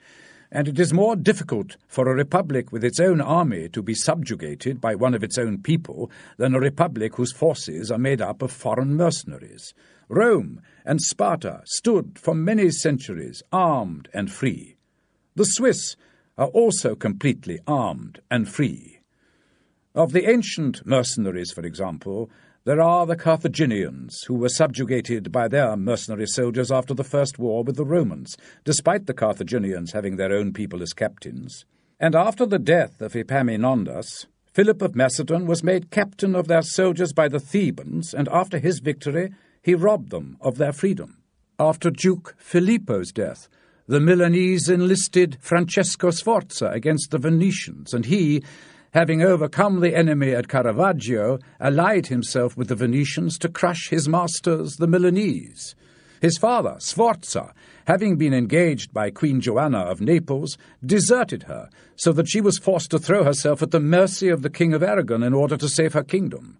Admittedly, the Venetians and Florentines had previously extended their dominions by use of mercenary forces whose captains had defended them and not seized the state. But my reply is that the Florentines in this case were favoured by luck, for of the able captains who might have caused them problems, the one who failed militarily was Giovanni Acuto, and since he was not a success, his loyalty cannot be proved. But everyone will acknowledge that had he succeeded, the Florentines would have been under his power. Sforza had the Bracceschi always against him, so they cancelled each other out. Francesco turned his ambition to Lombardy, and Braccio against the Church and the Kingdom of Naples. But let us now come to what happened just a short time ago. The Florentines appointed as their captain Pagolo Vitelli, a most prudent man, who from a private position had risen to the greatest heights. If this man had taken Pisa, nobody can deny that it would have been essential for the Florentines to keep in with him, for if he became commander of their enemies, they would have no means of resisting, and if they stuck with him, they would have to obey him. The Venetians, if their achievements are considered, will be seen to have acted safely and gloriously so long as they sent to war their own men. when with armed officers and other ranks they did valiantly. This was before they campaigned on land, when they forsook this virtue and followed the military traditions of Italy. And in the beginning of their expansion on land, through not having much territory and because of their great reputation, they had not much to fear from their captains. But when they expanded, as under Carmignuola, they made a serious mistake, for, having found him a most courageous man, they beat the Duke of Milan under his leadership, and, on the other hand, knowing how lukewarm he had become to the war, they feared they could no longer conquer under him. They were not willing to dismiss Carmignola in case they lost again what they had recently acquired, so they were compelled, for safety's sake, to murder him. Afterwards they had as captains Bartolomeo de Bergamo, Roberto da San Severino, the Count of Pitigliano, and the like, under whom they experienced enough difficulty just holding on to what they had, let alone making any gains, the result being that afterwards at Veia they lost in one battle what had taken them 800 years and considerable trouble to acquire. Because mercenaries bring victory only slowly, long delayed, and feeble, the losses are sudden and colossal. And so, with these examples, I have reached Italy, which has been ruled for many years by mercenaries.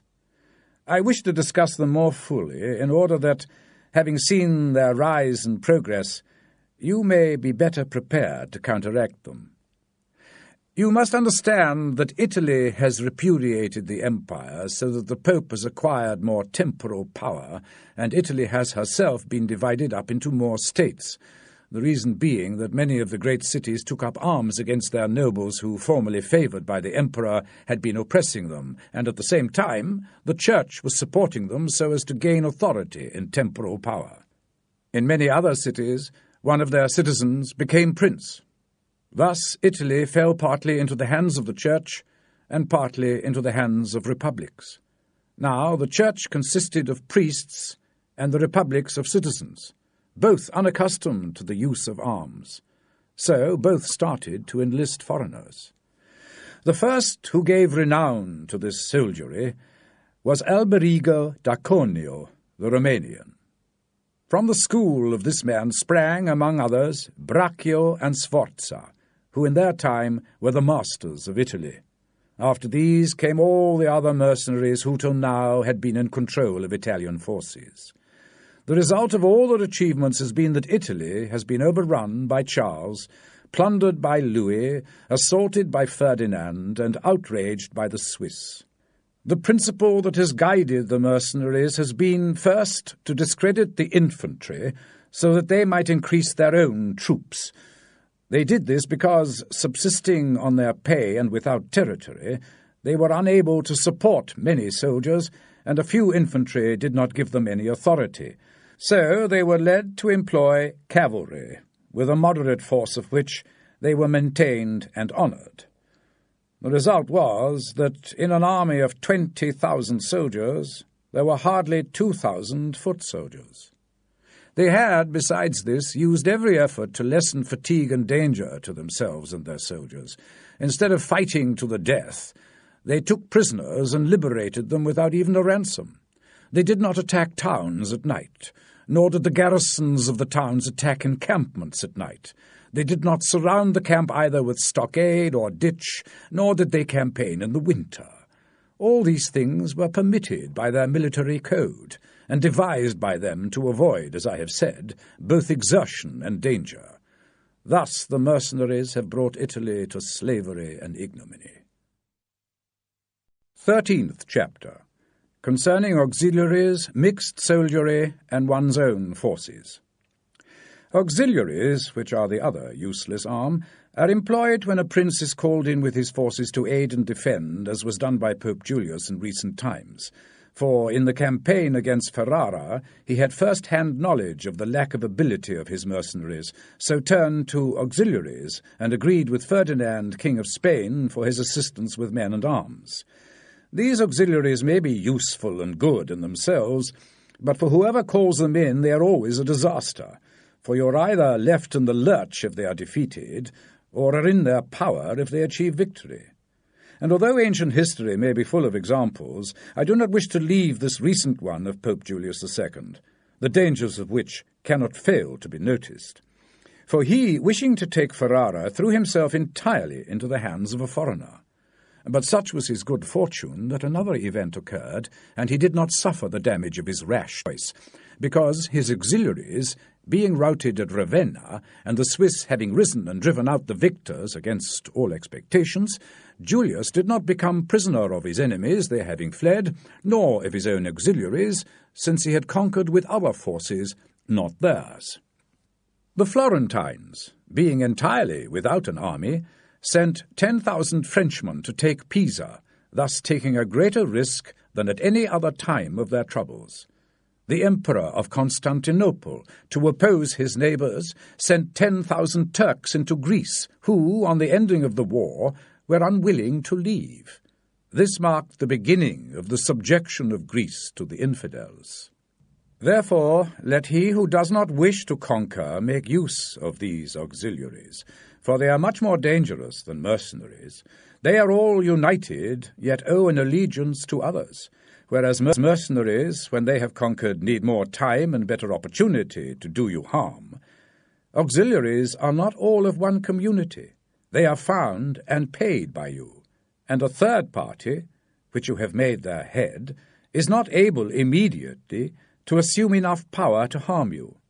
In conclusion, in mercenaries, cowardice is most dangerous, but in auxiliaries, courage. The wise prince, therefore, has always avoided auxiliaries and turned to his own, and has preferred to lose with his own forces than conquer with others, not considering it a real victory if won with foreign forces. I shall never hesitate to cite Cesare Borgia, better known as Duke Valentino, and his actions. This duke entered the Romagna with auxiliaries, taking there only French soldiers, and with them he captured Imola and Forli.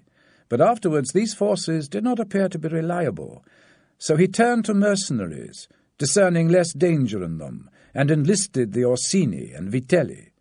But he soon found them to be doubtful, unfaithful, and dangerous, so he destroyed them, and turned to his own men. And the difference between one and the other of these forces can easily be seen by the difference there was in the reputation of Borgia. When he had the French, when he had the Orsini and Vitelli, and when he relied on his own soldiers, on whose loyalty he could always count and found ever increasing. He was never esteemed more highly than when everyone saw that he was complete master of his own forces. I was not intending to go beyond Italian and recent examples, but I would not wish to leave out Hiero the Syracusan, he being one of those I have already mentioned. This man was made head of the army by the Syracusans, and he soon discovered that a mercenary soldier, constituted like our Italian condottieri, was useless, and when it appeared to him that he could neither keep them nor let them go, he had them all cut to pieces, and afterwards fought using his own forces and not those made up of foreigners. I wish also to recall an instance from the Old Testament applicable to this subject. David offered himself to Saul to fight with Goliath, the Philistine champion, and to give him courage, Saul armed him with his own weapons. David, however, rejected them as soon as he had them on his back, saying he could not use them, and that he wished to fight Goliath with his sling and his knife.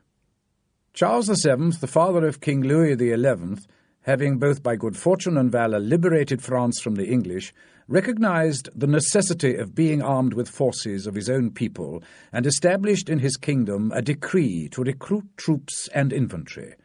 Afterwards his son, King Louis, abolished the decree and began to enlist the Swiss. This mistake, followed by others, was, as can now be seen, a source of danger to that kingdom, because, having increased the reputation of the Swiss, he has entirely diminished the value of his own forces, for he has destroyed the infantry altogether, and his remaining troops he has subordinated to others, because, as they are so accustomed to fighting alongside the Swiss, it does not appear that they can now conquer without them. So it arises that the French cannot stand against the Swiss nor without them, hence they do badly against others. The armies of the French have thus become mixed, partly mercenary and partly national, and together they are a more powerful force than mercenaries alone or auxiliaries alone, although still inferior to one's own forces. And this example proves it, for the kingdom of France would be unconquerable if the decree of Charles had been enlarged or maintained. But the paltry wisdom of man on entering into a project which at first looks promising cannot discern the hidden poison within. Therefore, if he who rules a principality cannot recognize evils until they are upon him, he is not a truly wise man, and this insight is given to few. If the first downfall of the Roman Empire were to be examined, it would be found to have started only with the enlisting of the Goths as mercenaries, because from that time the empire began to decline, and all that power and valour which had established it passed to others. I conclude, therefore, that no principality is secure without having its own forces. On the contrary, it depends entirely on good fortune if it has neither the courage nor the loyalty which an adversity would defend it. And it has always been the opinion and judgment of wise men that nothing can be so uncertain or unstable as fame or power not based on its own strength. And one's own forces are those which comprise either one's subjects, citizens, or dependents. All others are mercenaries or auxiliaries, and the way to establish one's own forces will be easily found if the rules suggested by me are adhered to, and if you also consider how Philip, the father of Alexander the Great, and many republics and princes have armed and organized themselves. I willingly defer to their judgment and wisdom. 14th chapter. That which concerns a prince on the subject of the art of war. A prince ought to have no other aim or thought than war, its rules, and its discipline, for this is the sole art that is required of a ruler, and it is of such importance that it not only enables those who are born princes to maintain their rule, but often helps men to rise from an ordinary citizen to princely rank. And, on the other hand, it is seen that princes who have thought more of their pleasures than their arms have soon lost their states. And the first cause of your losing it is to neglect the art of war, and that which enabled you to acquire the state in the first place was to be a master of that art. Francesco Sforza, through being warlike, went from being a private citizen to becoming Duke of Milan, and his sons, through avoiding the hardships and troubles of arms, went from being dukes to private citizens. For amongst other evils, being unarmed causes you to be despised, and that is one of those ignominies against which a prince ought to guard, as is shown later on. Because there is no comparison between the armed and the unarmed, it is not reasonable that one who is armed should willingly obey one who is not, or that the unarmed man should be safe among armed servants. Because, there being in the one disdain and in the other suspicion, they cannot work well together. And therefore a prince who does not understand the skill of war, over and above the other misfortunes already mentioned, cannot be respected by his soldiers, nor can he rely on them. He ought therefore never to put out of his mind the subject of war, and in peace he should practice military exercises more often than in war. This he can do in two ways, the one by physical action, and the other by study. As regards action, he ought above all things to keep his men well organized and drilled, to hunt, to accustom his body to hardships, to learn something of the lie of the land and find out how the mountains rise, how the valleys open out, how the plains lie, to understand the nature of rivers and marshes, and in doing so take the greatest care. This knowledge is useful in two ways. Firstly, he learns to know his country and becomes more able to undertake its defence. Secondly, by means of his knowledge of the locality, he can easily understand any other which he may be required to assess in the future, because the hills, valleys, plains, rivers, and marshes that are, for instance, in Tuscany, have a certain resemblance to those of other countries, so that with a knowledge of the lie of one country one can easily arrive at a knowledge of others. And the prince that lacks this skill lacks the essential requirements a captain should possess, for it teaches him to surprise his enemy, to select headquarters, to lead armies, to plan his strategy, and to besiege towns successfully. Philopoemen, prince of the Achaeans, has been commended by historians because in time of peace he never had anything on his mind but the rules of war, and when he was in the country with his friends, he often stopped and reasoned with them.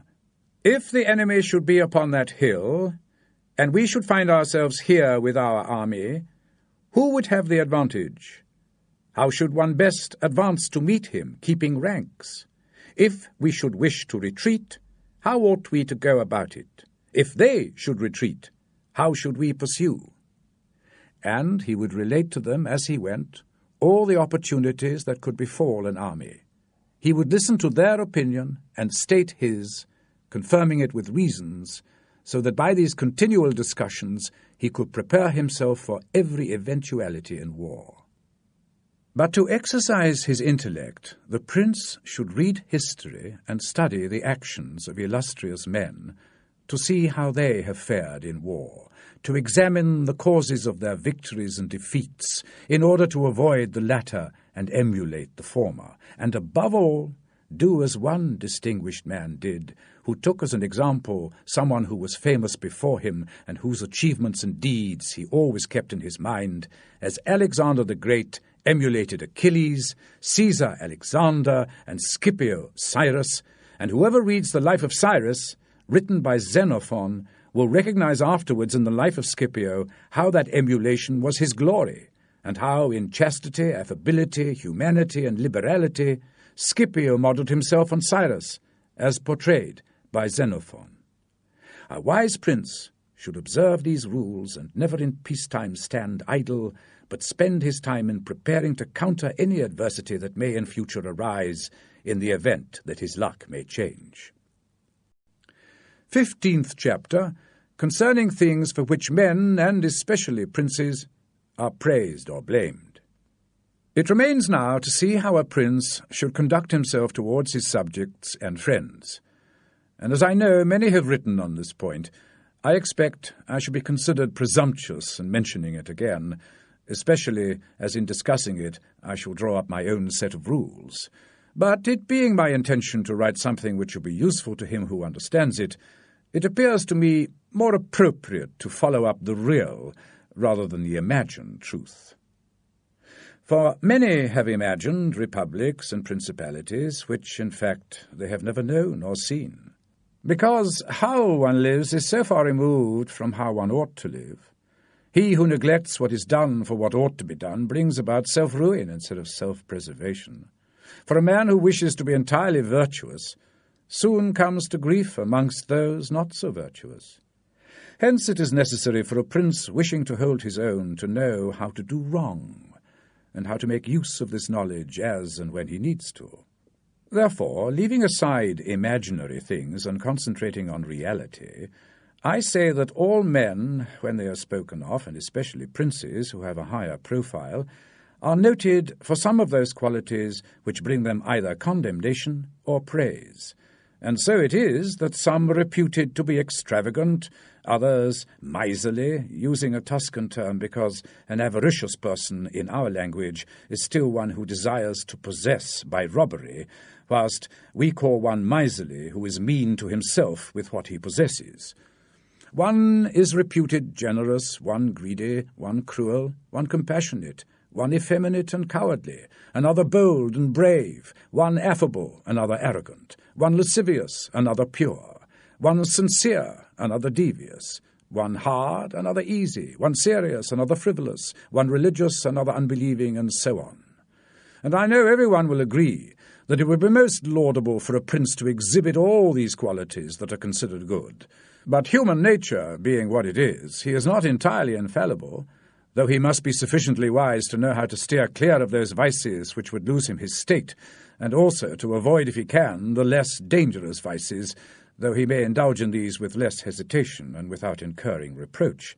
For if everything is considered carefully, it will be found that something which appears to be virtuous, if followed, could be his ruin, whilst something else, which appears to be wicked, if followed, may bring him security and prosperity.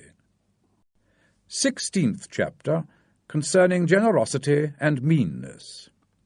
Commencing with the first of these, I say that it would be splendid to have the reputation for generosity. But to be generous without gaining fame for it will harm you.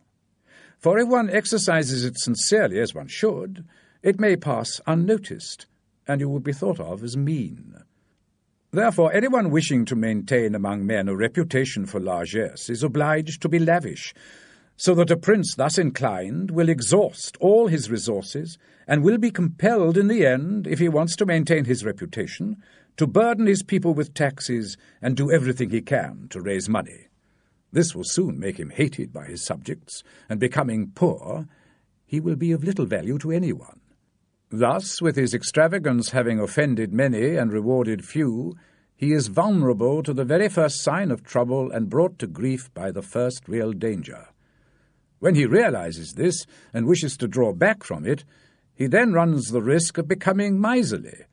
Therefore a prince, not able to be generous except to his cost, if he is a wise man, he need not fear the reputation of being mean, for in time he will come to be considered bounteous, seeing that with a sound economy he can defend himself against attacks, and is able to engage in military campaigns without overtaxing his people. So it transpires that he is generous towards those from whom he does not take, who are numerous, and mean to those to whom he does not give, who are but few. We have not seen great things done in our time except by those who have been considered mean. The rest have failed. Pope Julius II was assisted in reaching the papacy by a reputation for generosity, yet he did not strive afterwards to keep it up, when he made war on the King of France. And he made many wars without imposing any extraordinary tax on his subjects, because he met his additional expenses out of his long periods of thriftiness. The present King of Spain would not have undertaken or conquered in so many campaigns if he had been reputed generous. A prince, therefore, if he does not have to tax his subjects in order to defend himself, if he does not become poor and abject, and if he is not forced to become greedy, should not worry about a reputation for meanness, for it is one of those vices which will enable him to govern. And if anyone should say, Caesar came to power by virtue of his generosity, and many others have reached the highest positions on the same account, I answer, either you are a prince or on your way to becoming one. In the first case, this generosity is dangerous.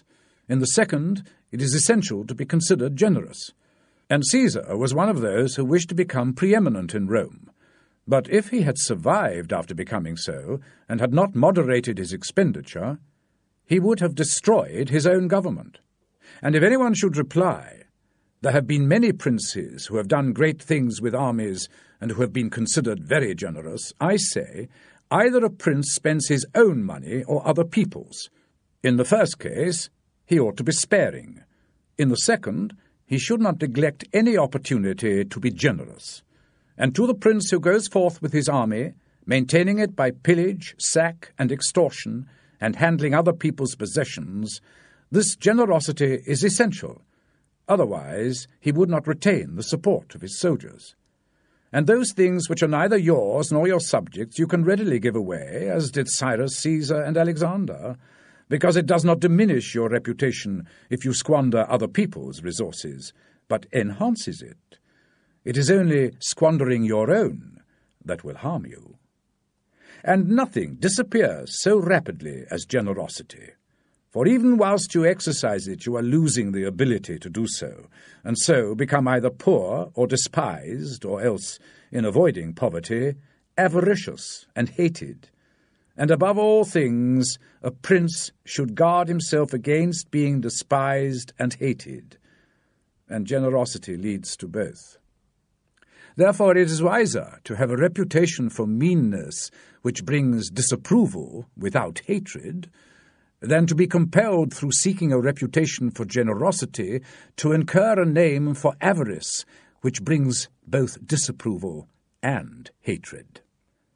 17th chapter, concerning cruelty and compassion, and whether it is better to be loved than feared. Coming now to the other qualities mentioned, I maintain that every prince should want to be considered compassionate rather than cruel. Nevertheless, he ought to take care not to abuse this compassion. Cesare Borgia was considered cruel. Nevertheless, his cruelty reconciled the Romagna, unified it, and restored it to peace and loyalty. And in actuality he will be seen to have been much more merciful than the Florentine people, who, to avoid a reputation for cruelty, permitted Pistoia to be devastated. Therefore a prince, so long as he keeps his subjects united and loyal, ought not to mind the reproach of cruelty, because with a few examples he will prove to be kinder than those who, through too much kindness, allow disorders to arise from which follow murders or robberies. For these may then harm all the people, whilst those executions which stem from the prince offend the individual only. And of all princes, it is impossible for the new prince to avoid the accusation of cruelty, owing to new states being full of dangers. Hence Virgil, through the mouth of Dido, excuses the inhumanity of her reign because of its newness, saying, Res dura et regni novitas metalia cogunt, miliri et late fines custode tueri. Or, against my will, my fate, a throne unsettled and an infant state, bid me defend my realms with all my powers, and guard with these severities my shores. Nevertheless, he ought to be slow to act, and should himself show no fear, but proceed in a temperate manner with prudence and humanity, so that too much confidence does not make him rash, and too much distrust render him unbearable. On this a question arises, whether it is better to be loved than feared, or feared than loved. It may be answered that one should wish to be both, but because it is difficult to unite them in one person, it is much safer to be feared than loved if you cannot be both. Since in general men are ungrateful, fickle, cowardly, and avaricious, but as long as you are successful, they are yours entirely. They will shed blood for you, risk their property, life, and children when the danger is remote. But when it is close, they will turn against you. And the prince who, relying entirely on their promises, takes no other precautions, is ruined. Because friendships that are bought, rather than achieved by greatness or nobility of mind, may indeed be earned, but are not long-lasting, and in time of crisis cannot be relied upon. And men have less scruples in offending one who is loved than one who is feared. For love is preserved by a bond which, due to the failings of men, is broken at every opportunity to their advantage. But fear is strengthened by the dread of punishment, which is always effective. Nevertheless, a prince ought to inspire fear in such a way that if he is not loved, at least he avoids hatred, because he can survive very well being feared and not hated, and this will continue as long as he leaves alone the property of his people and their women. But when it is necessary for him to execute someone, he must do it with proper justification and manifest reason, and above all he must keep his hands off the property of others, because men more quickly forget the death of their father than the loss of the inheritance. Besides, pretexts for confiscating property are always available, for he who has embarked on a life of crime will always find excuses for seizing other people's property, whereas reasons for execution are, on the contrary, more difficult to find and sustain. But when a prince is campaigning and is in command of large numbers of soldiers, he can disregard the reputation for cruelty, because without it he would never keep his army united and disciplined. Among the wonderful deeds of Hannibal, one is foremost. Having led an enormous army composed of many various races to fight in foreign lands, no dissensions arose either amongst his men or against him, whether things were going well or badly. This was partly because of his inhuman cruelty, and partly due to his limitless courage, which made him both revered and feared by his soldiers. But without that cruelty, his other virtues would have been insufficient to produce this effect. Short-sighted historians admire Hannibal's deeds from one point of view, but from another condemn the principal cause of them. That it is true his other virtues would not alone have been enough can be seen by the example of Scipio, a man unique during his own time and throughout history, but against whom his own army rebelled in Spain.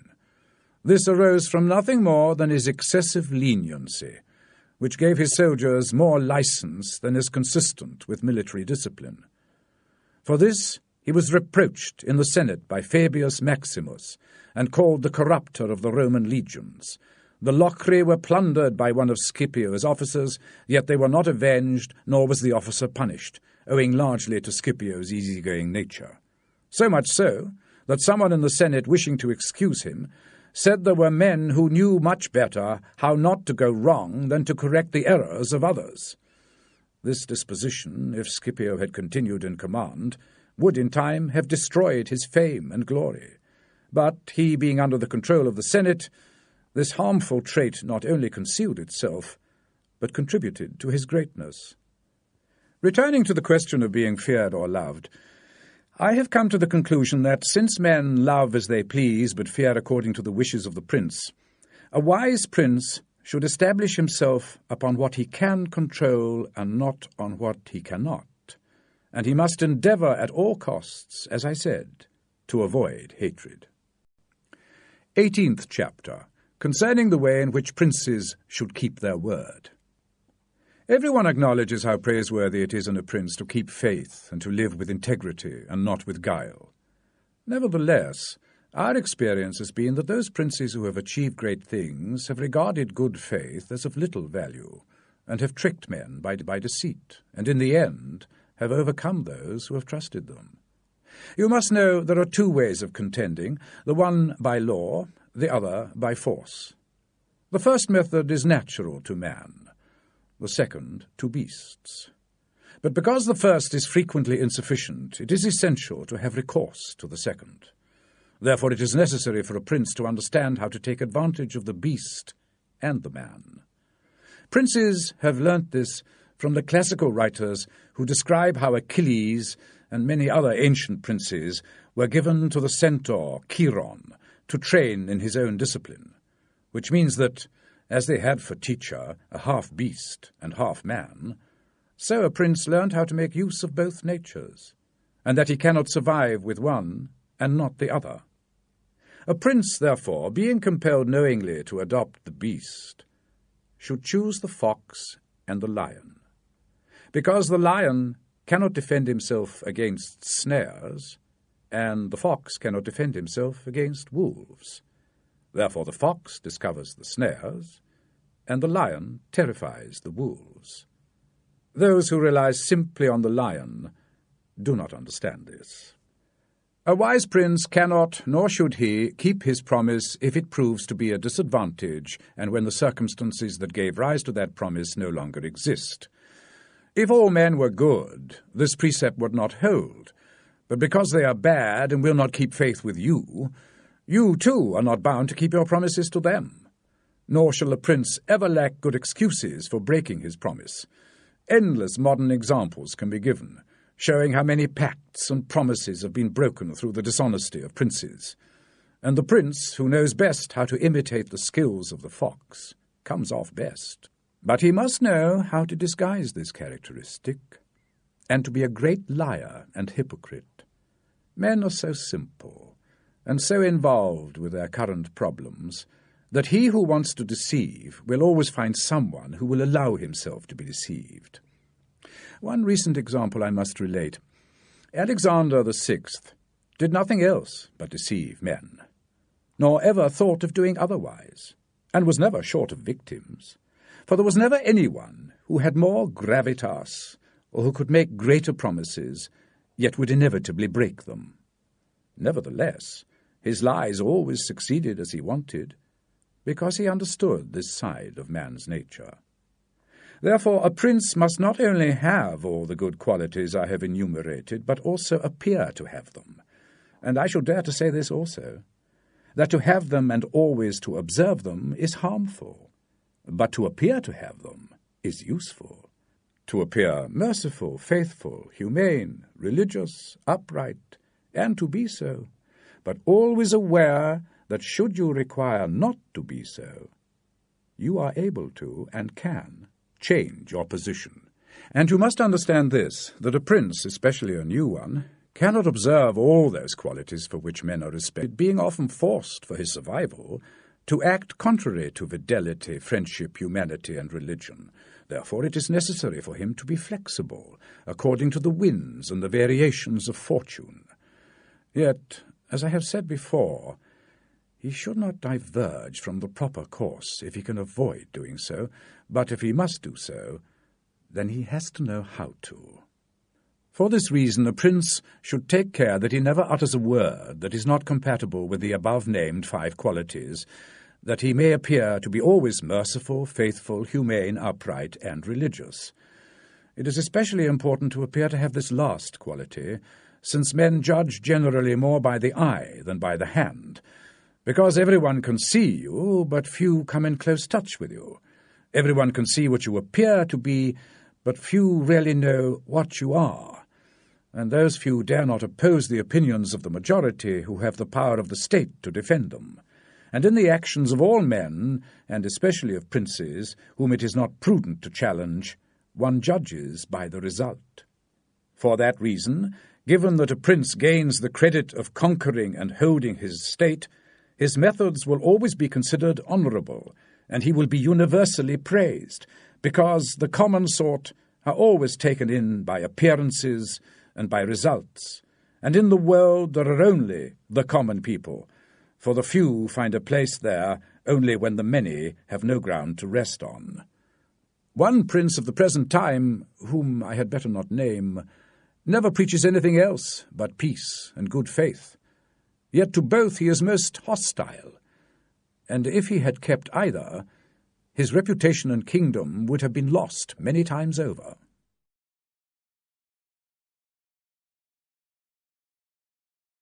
End of CD 2. CD 3. 19th chapter. The need to avoid being despised and hated. Now, having discussed the more important qualities above, I wish to speak briefly of the others under this heading. The prince must consider, as has been in part said before, how to avoid those things which will make him hated or contemptible, and as long as he is successful, he will have fulfilled his role, and he need not fear any reprisals. It makes him hated above all things, as I have said, to be rapacious and to violate the property and women of his subjects. When neither their property nor honour is touched, the majority live happily, and he has only to contend with the ambition of a few, whom he can deal with easily in a number of ways.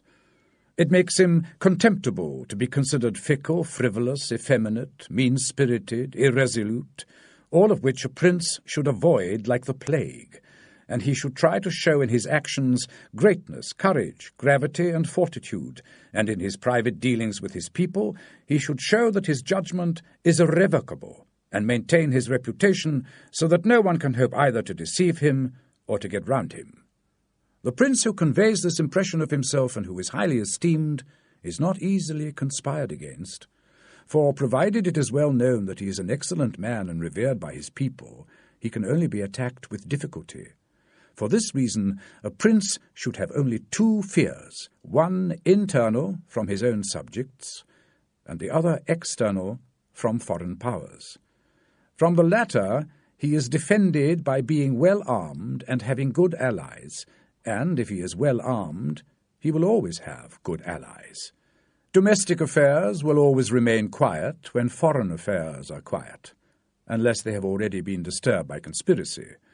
And even should affairs abroad be disturbed, provided the prince has carried out his preparations and has lived as I have suggested, and as long as he does not despair, he will resist every attack, just as I said Nabis the Spartan did. But concerning his subjects, when affairs abroad are not disturbed, he has only to fear a conspiracy from within. A prince can easily guard against this by avoiding being hated and despised and by keeping his people satisfied. And one of the most effective remedies that a prince can have against conspiracies is not to be hated and despised by his subjects, for he who plots against a prince must be able to please the people by their prince's removal. But when the conspirator will only succeed in offending the people, he will not have the courage to take such a course, for the difficulties that will confront him are endless. Indeed, experience shows there have been many conspiracies, but few have been successful. For the conspirator cannot act alone, nor can he enlist co-conspirators except from those whom he believes to be dissatisfied. And as soon as you have divulged your intent to a malcontent, you have given him the means with which to blackmail you to his own advantage. Seeing the benefit from this course, and the doubts and dangers of the other, the fellow conspirator must be a very rare friend, or a thoroughly relentless enemy of the prince, to keep faith with you. To put it briefly, I say that on the side of the conspirator there is nothing but fear, jealousy, and the prospect of punishment to terrify him. But on the side of the prince there is the authority of government, the laws, the protection of friends, and the state to defend him. So, adding to all these things the goodwill of the people, it is impossible that anyone should be so rash as to conspire. For whereas in general the conspirator suffers fear before his plot is carried out, in this case he has also to fear the sequel to the crime, because the people become his enemies, and thus he cannot hope for any escape. I could give endless examples on this subject, but I will be content with just one, which happened within living memory. Messer Annibale Bentivogli, who was prince in Bologna, grandfather of the present Annibale, was murdered by the Caneschi, who had conspired against him. Not one of his family survived except Messer Giovanni, who was a child. Immediately after this assassination, the people rose and murdered all the Caneschi. This sprung from the goodwill of the people, which the house of Bentivogli enjoyed in those days in Bologna. The feeling was so great that although no one remained after the death of Annibale who was able to rule the state, the Bolognese, hearing that one of the Bentivogli family was in Florence, he had up to that time been considered the son of a blacksmith, sent to Florence for him and gave him the government of their city, and he ruled there until Messer Giovanni was old enough to take over. That is why I consider that a prince should pay little heed to conspiracies when his people hold him in high esteem. But when they are hostile to him, he ought to fear everything and everybody. Well-run states and wise princes take care not to drive the nobles to desperation and to keep the people satisfied and contented, for this is one of the most important objectives a prince can have. Among the best ordered and governed kingdoms of our times is France, and in it are found many good institutions on which depend the liberty and safety of the king. Of these, the first is the Parliament and its authority, because the founder of the kingdom, knowing the ambition of the nobility and their boldness, considered that a bit in their mouths would be necessary to restrain them, and, on the other side, knowing the hatred of the people based on their fear of the nobles, he wished to protect them, yet was not anxious for this to be the particular responsibility of the king. Therefore, to absolve himself from the nobles' reproach for favouring the people, and from the people's blame for favouring the nobles, he set up an independent arbiter who could crush the great and favour the weak without reproach on the king. Neither could you have a better or more prudent arrangement, nor a greater sense of security to the king and kingdom. From this one can draw another important conclusion, that princes ought to delegate the responsibility of enacting unpopular measures to others, but grant favours in his own name. And further, I consider that a prince ought to nurture the nobles, but not so much as to make himself hated by the people. It may appear perhaps to some who have examined the lives and deaths of the Roman emperors that many of them are an example which contradicts my theory. Some lived worthy lives and showed great qualities of character. Nevertheless, they lost their empire, or were murdered by their own men who conspired against them. Wishing, therefore, to answer these criticisms, I shall recall the characters of some of the emperors, and show that the causes of their ruin were much the same as I suggested. At the same time, I shall only submit for consideration those examples that are well known to students of the period. It seems to me sufficient to take all those emperors who succeeded to the empire, from Marcus the philosopher down to Maximinus. They were Marcus and his son Commodus, Pertinax, Julian, Severus and his son Antoninus Caracalla, Macrinus, Heliogabalus, Alexander, and Maximinus. First, it is important to note that, whereas in other principalities only the ambition of the nobles and the insolence of the people have to be dealt with, the Roman emperors had a third difficulty. They had to contend with the cruelty and avarice of their soldiers, a matter so beset with problems that it was the downfall of many. For it was very hard to give satisfaction both to the soldiers and the people. The people loved peace, and for this reason they loved the unaspiring prince, whilst the soldiers loved the warlike prince who was bold, cruel, and rapacious, and it was these qualities they wanted him to exercise upon the people so that they could get double pay and give vent to their greed and cruelty. The result was that those emperors were always overthrown who, whether by birth or training, had no great authority. And recognizing the difficulty of those two opposing views, most of them, especially those who came new to the principality, were inclined to give in to the demands of the soldiers, caring little about harming the people. This course was necessary because, as princes cannot help being hated by someone, they should in the first place avoid being hated by everyone. When they cannot achieve this, they should use their best endeavours to avoid the hatred of those most powerful. Therefore, those emperors who, through inexperience, needed a special favour, turned more quickly to the soldiers than to the people, a course which turned out advantageous to them or not, depending upon whether the prince knew how to maintain authority over the soldiers. For these reasons, Marcus, Pertinax, and Alexander, men of modest life, lovers of justice, enemies to cruelty, humane and courteous, all came to a sad end, except Marcus. He alone lived and died in high esteem, because he had succeeded to the throne by hereditary title, and owed nothing either to the soldiers or to the people. And afterwards, with his many highly respected qualities, he always kept them both in their places whilst he lived, and was neither hated nor despised. But Pertinax was created emperor against the wish of the soldiers, who, accustomed to a licentious life under Commodus, could not cope with the decent life which Pertinax wished to impose upon them. So, having provided a reason to be hated, to which there was added a contempt for his old age, he was overthrown at the very beginning of his administration. And here it should be noted that hatred is acquired as much by good deeds as by bad ones. Therefore, as I said before, a prince wishing to keep his state is very often forced to do wrong. For when that body of people is corrupt whom you think you need to maintain your position, it may be either the people or the soldiers or the nobles, you have to pander to their demands and humour them, and in that case good deeds will only harm you. But let us come to Alexander, who was a man of such great goodness that, among his other praiseworthy deeds, in the 14 years he reigned, no one was ever put to death by him without trial. Nevertheless, as he was considered to be effeminate and thought to be dominated by his mother, he became despised, and the army rose up against him and murdered him.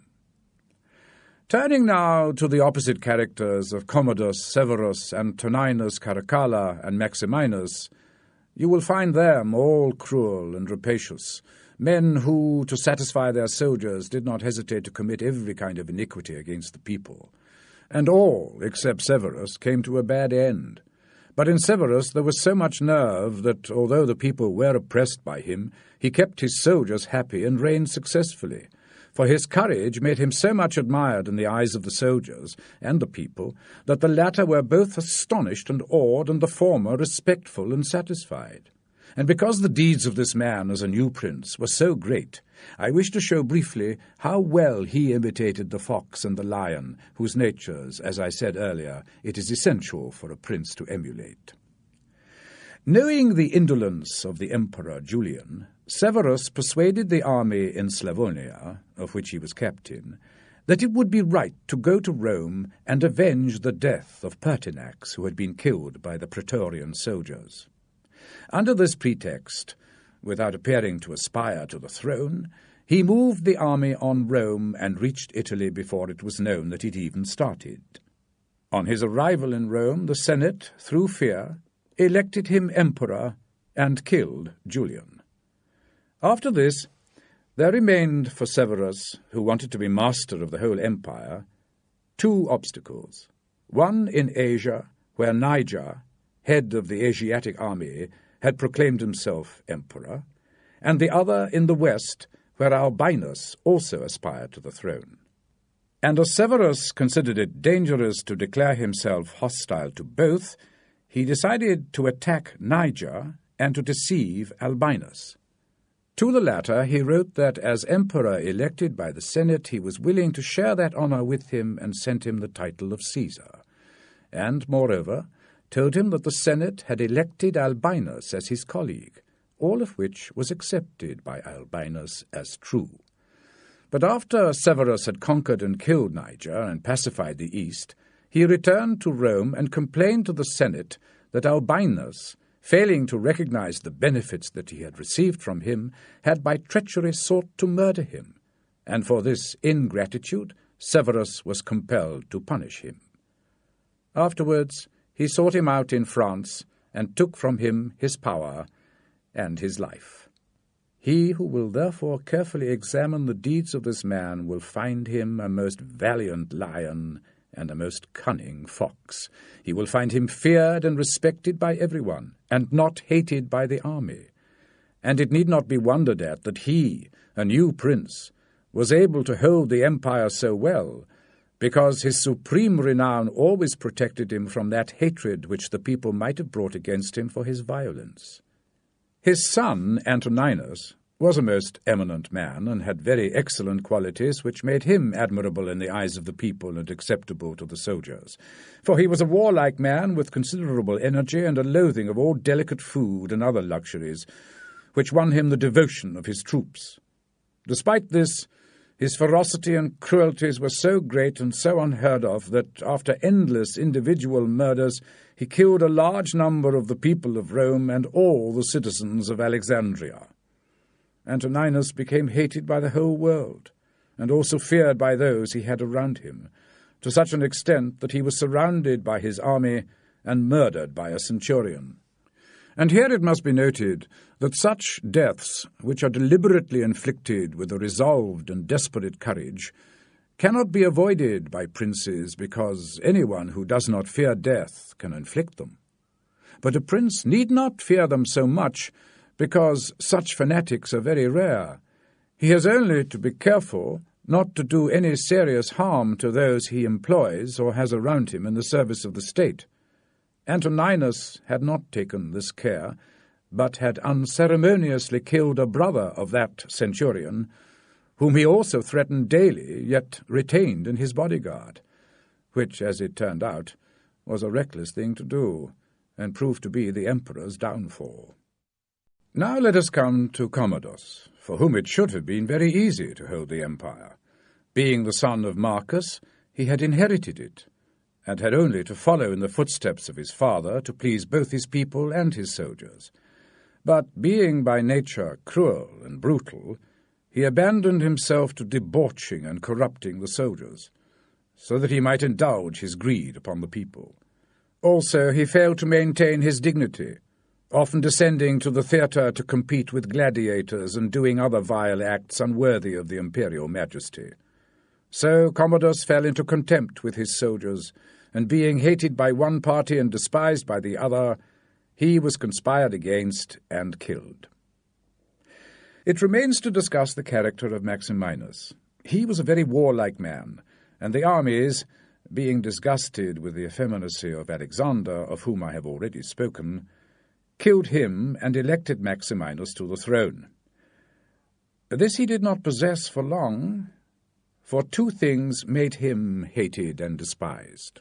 First, he came from humble origins, having once tended sheep in Thrace, which brought him into contempt, it being well known to everyone and considered a great indignity.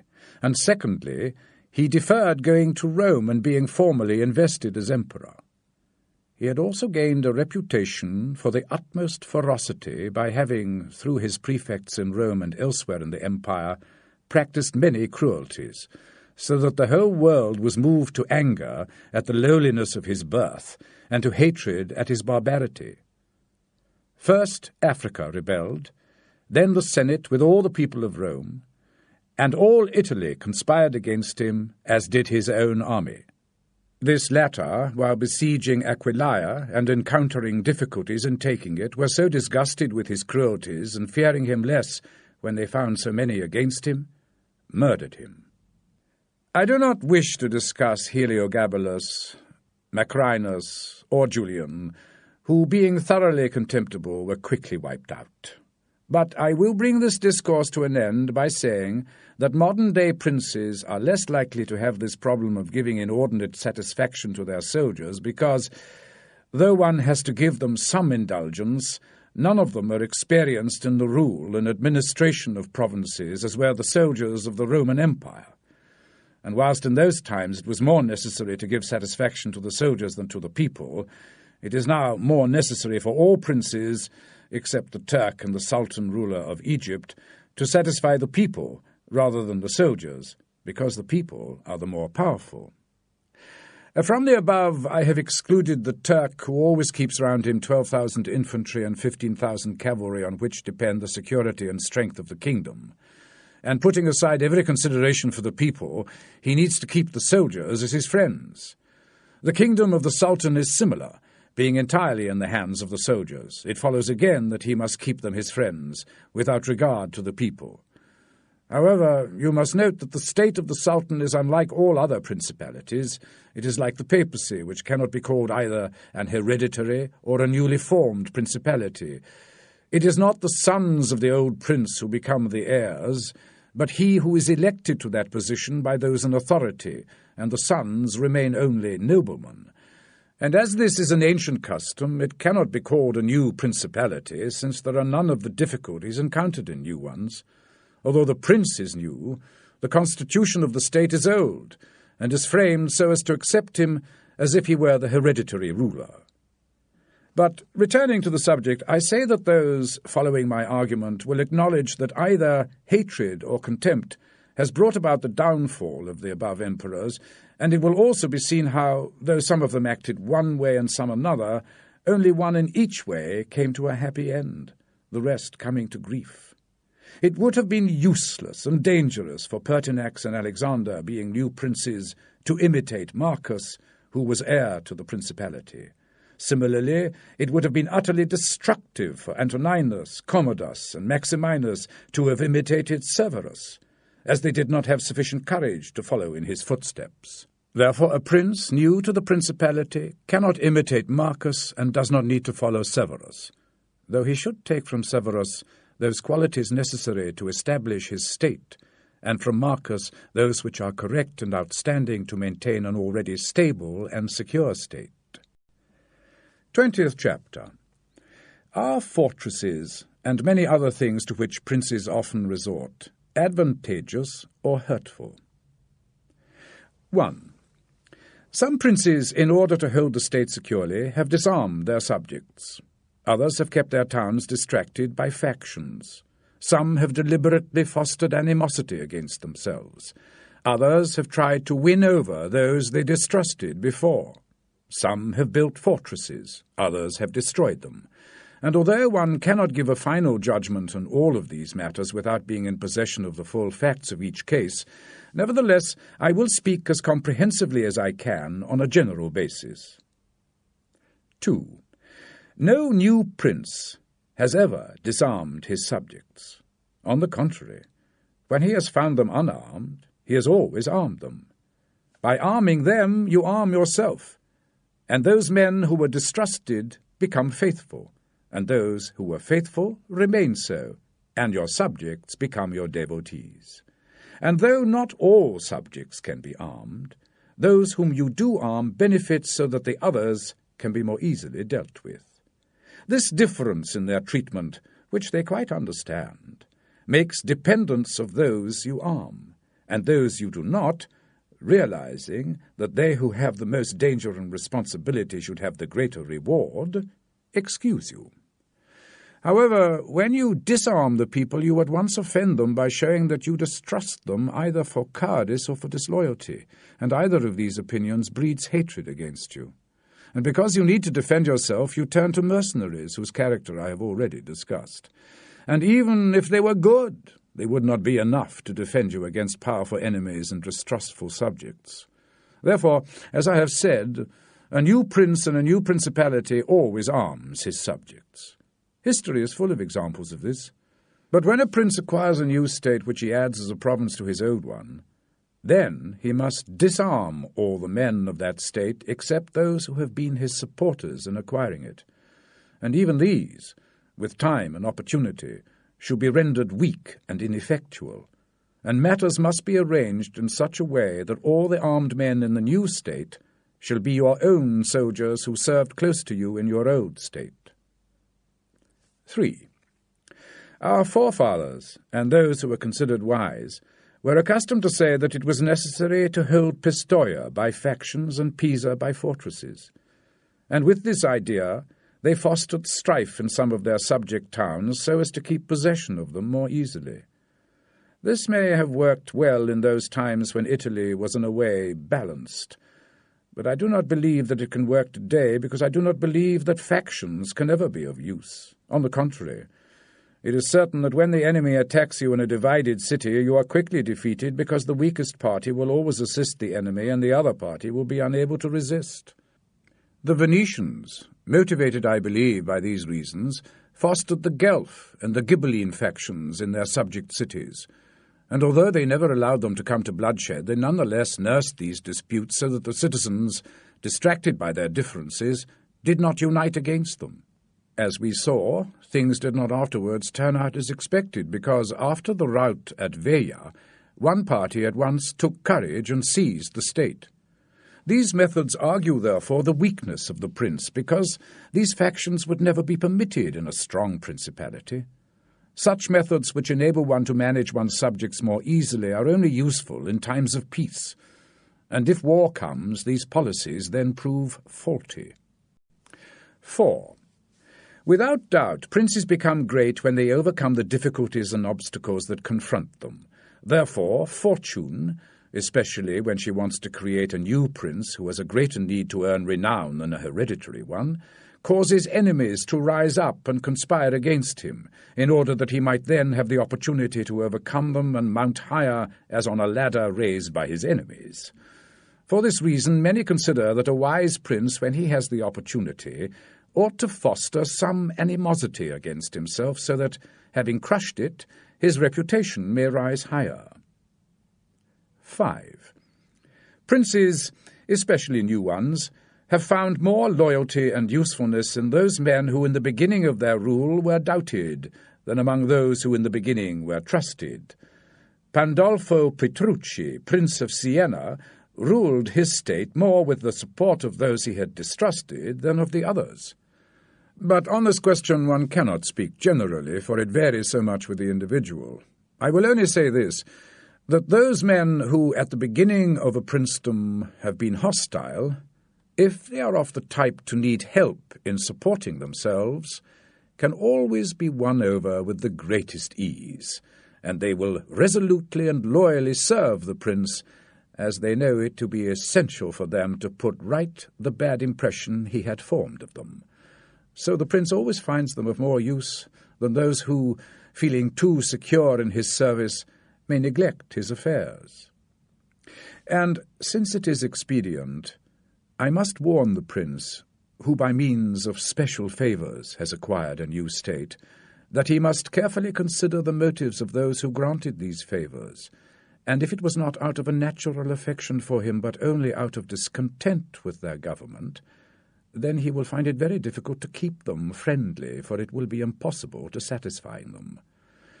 Weighing up the reasons for this in those examples which can be taken from both past and present times, we shall find that it is easier for the prince to make friends of those men who were happy under the former government, and are therefore his enemies, than of those who were discontented with it, and supported and encouraged him to seize it.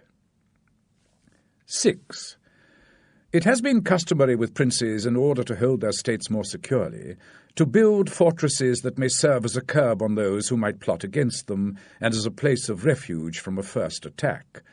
I praise this system because it has been used for a long time. Notwithstanding that, Messer Niccolò Vitelli, in our own time, has been seen to demolish 2 fortresses in Città de Castello, so that he might keep that state. Guido Urbano, Duke of Urbino, on returning to his dominion whence he had been driven by Cesare Borgia, destroyed all the fortresses in that province and considered that without them it would be more difficult to lose it. The Bentivoglio, returning to Bologna, came to a similar decision. Fortresses, therefore, are useful or not according to circumstances. If they do you good in one way, they harm you in another. And this question can be reasoned as follows. The prince who has more to fear from his people than from outsiders should build fortresses. But he who has more to fear from outsiders than from his people should leave them alone.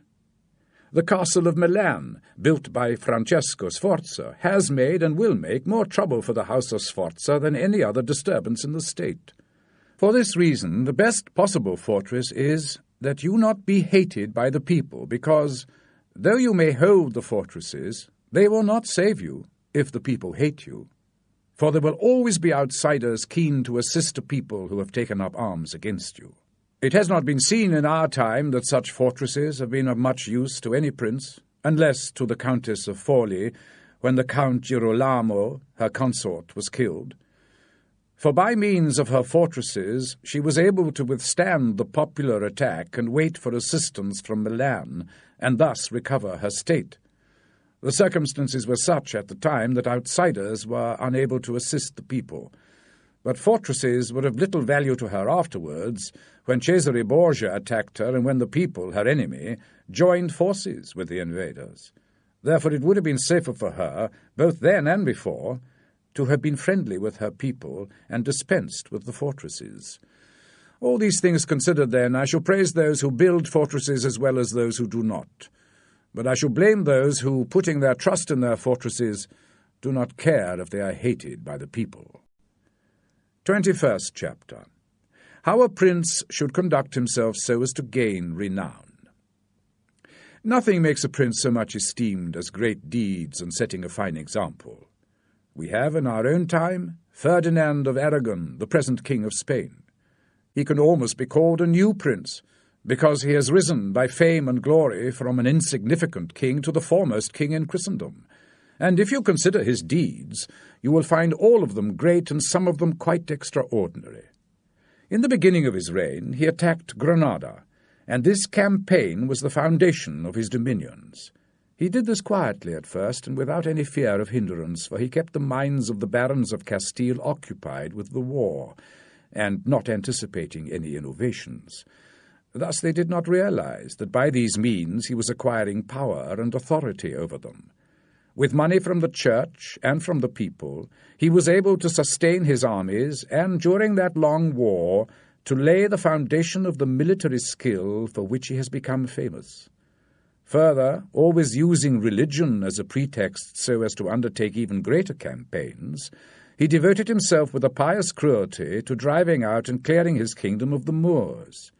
Nor could there be a more striking example, nor one more rare. Under the same pretext he assailed Africa, he invaded Italy, and he has finally attacked France. So his achievements and plans have always been great, and have kept the minds of his people occupied in suspense and admiration. And his actions have arisen in such a way, one followed closely by the other, that men have never had the time to plot against him. Again, it greatly helps a prince to set unusual examples in internal affairs similar to those attributed to Messer Bernabo da Milano, who, if anyone in civil life did something extraordinary, either good or bad, would use some method of rewarding or punishing him which would get everyone talking, and a prince should always, above everything, endeavour to get himself the reputation of being a great and remarkable man. A prince is also much respected when he is either a true friend or a downright enemy. In other words, when he declares himself without any reservation in favour of one party against the other. This will always be more favourable than remaining neutral. In the first case, when you have two powerful neighbours who are of such a character that should they come to blows you might be in danger from the victor, it will always be more advantageous to you to declare yourself one way or the other and join the battle. Because if you do not declare yourself, you will invariably fall prey to the conqueror, to the pleasure and satisfaction of the vanquished, and you will have no excuse nor anything to protect you. For the victor does not want dubious friends who will not help him in a crisis, and the vanquished will not offer you protection because you did not willingly take their side during the war. Antiochus went into Greece because he was asked by the Aetolians to drive out the Romans. He sent envoys to the Achaeans who were friends of the Romans, exhorting them to remain neutral, but the Romans urged them to take up arms on their own behalf. This question came to be discussed in the council of the Achaeans, where Antiochus's legate urged them to stand neutral. To this, the Roman legate answered, "As for what has been said, that it is better and more advantageous for your state not to interfere in our war, nothing could be further from the truth, because by your not interfering you will be left, without favour or consideration, the victor's prize." So it will always happen that he who is not your friend will demand your neutrality, whilst he who is your friend will entreat you to take up arms on his behalf. And irresolute princes, to avoid immediate dangers, generally follow the neutral path and are generally ruined. But when a prince declares himself in favour of one side and the party with whom he allies himself conquers, the victor may be all-powerful and have him at his mercy, but he is also indebted to him, and a bond of friendship is established, and men are never quite so shameless that they would show ingratitude by oppressing you afterwards. Victories, after all, are never so complete that the victor must not show some regard for law and justice. But if he with whom you ally yourself loses, you may be protected by him, and whilst he can, he may help you, and you can work in partnership to improve your respective fortunes. In the second case, when those who fight are of such a character that you have no fear as to who may conquer, it is even more important to be allied to the one side or the other, because you assist in the destruction of one with the help of the other, who, had he been wise, would have saved him instead. And since the conqueror, with your assistance, cannot fail to succeed, he remains at your mercy. And here it must be noted that a prince should never make an alliance with one more powerful than himself in order to attack others, unless necessity compels him, as described. Because if he conquers, you are at his mercy, and princes should avoid as much as possible being at the mercy of anyone. The Venetians joined with France against the Duke of Milan, and this alliance, which caused the ruin of the Venetians, could have been avoided. But when it cannot be avoided, as happened to the Florentines when the Pope and Spain sent armies to attack Lombardy, then, for the above reasons, the prince should favour one of the parties. Never let any government imagine that it can choose perfectly safe courses. Rather let it expect to have to take very risky ones, because it is usual that one seldom avoids one trouble without running into another.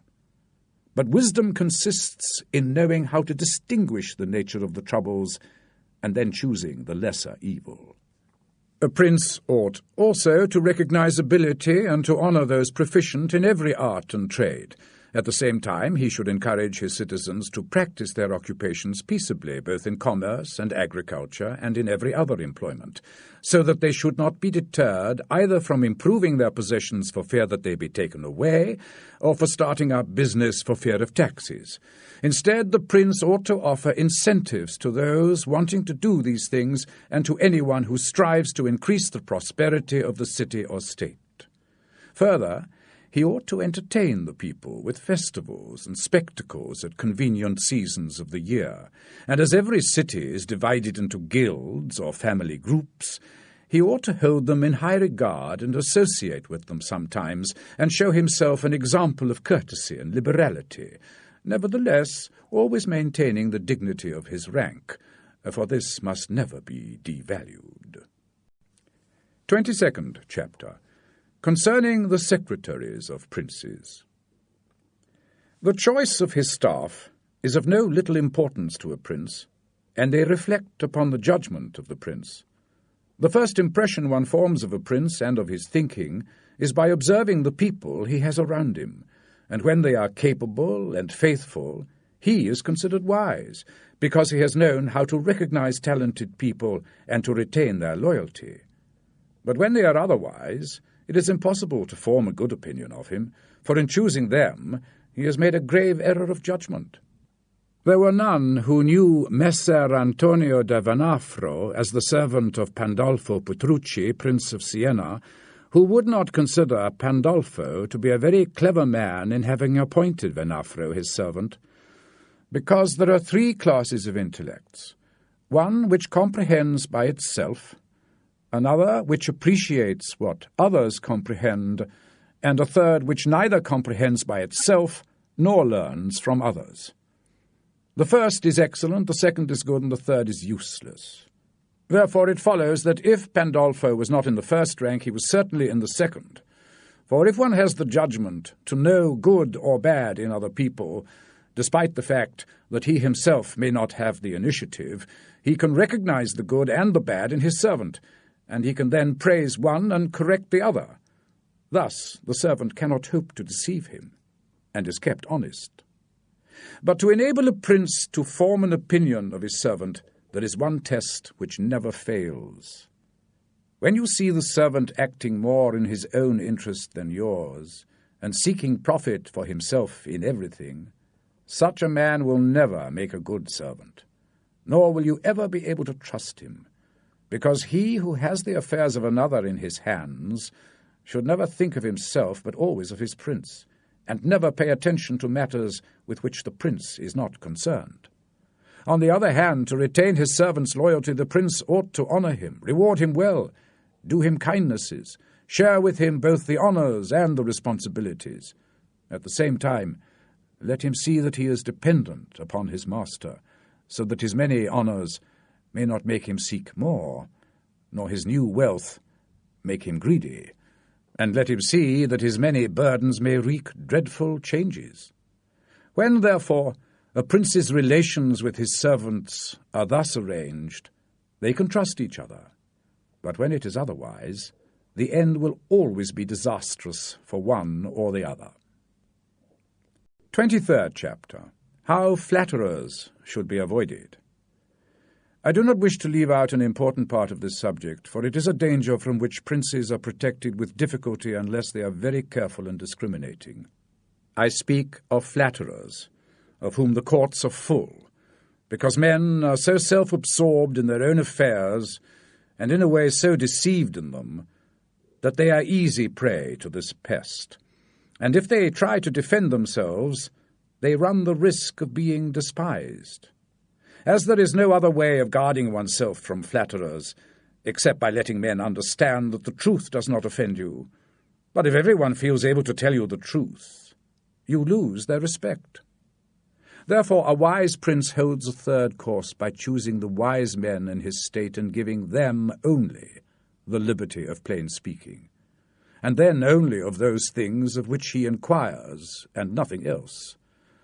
But he should question them about everything, and listen to their opinions, and afterwards form his own conclusions. With these counsellors, separately and collectively, he should make each of them understand that the more freely he speaks, the more he shall be preferred. Other than these counsellors, the prince should listen to no one. Pursue the matter concerned, and be steadfast in his resolutions. He who does otherwise is either overthrown by flatterers, or is so often changing his mind due to the conflicting advice that he falls into disrepute. I wish on this subject to cite as an example Fra Luca, the secretary of Maximilian, the present emperor. Speaking of his majesty, he said, he consulted with no one, yet never got his own way in anything. This arose because of his following the opposite practice to the above, for the emperor is a secretive man. He does not divulge his plans to anyone, nor does he ask for opinions on them. But when they are put into effect and thus revealed, they are at once obstructed by those around him, and he, being pliable, changes his mind about them. Hence it follows that those things he does one day he changes the next, and no one ever understands what he wishes or intends to do, and no one can rely on his decisions. A prince, therefore, ought always to take advice, but only when he wishes and not when others wish. He should rather discourage everyone from offering advice unless he asks for it. But he should be a constant inquirer and a patient listener concerning those matters about which he inquired. Also, if he discovers that anyone, for any reason, has not told him the truth, he should let his anger be felt. And if there are some who think that a prince who gives an impression of wisdom not by virtue of his own ability, but due to the good advisers around him, they are deceived, because there is an axiom which never fails.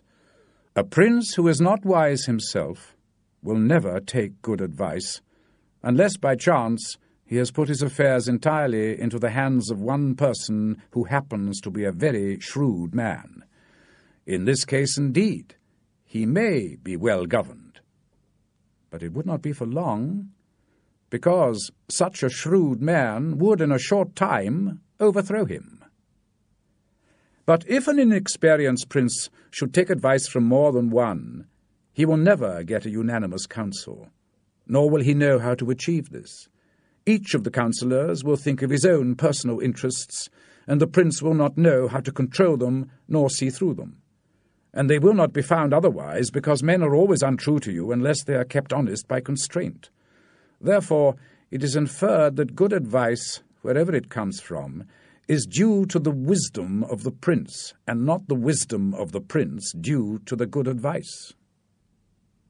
24th chapter. Why the princes of Italy have lost their states.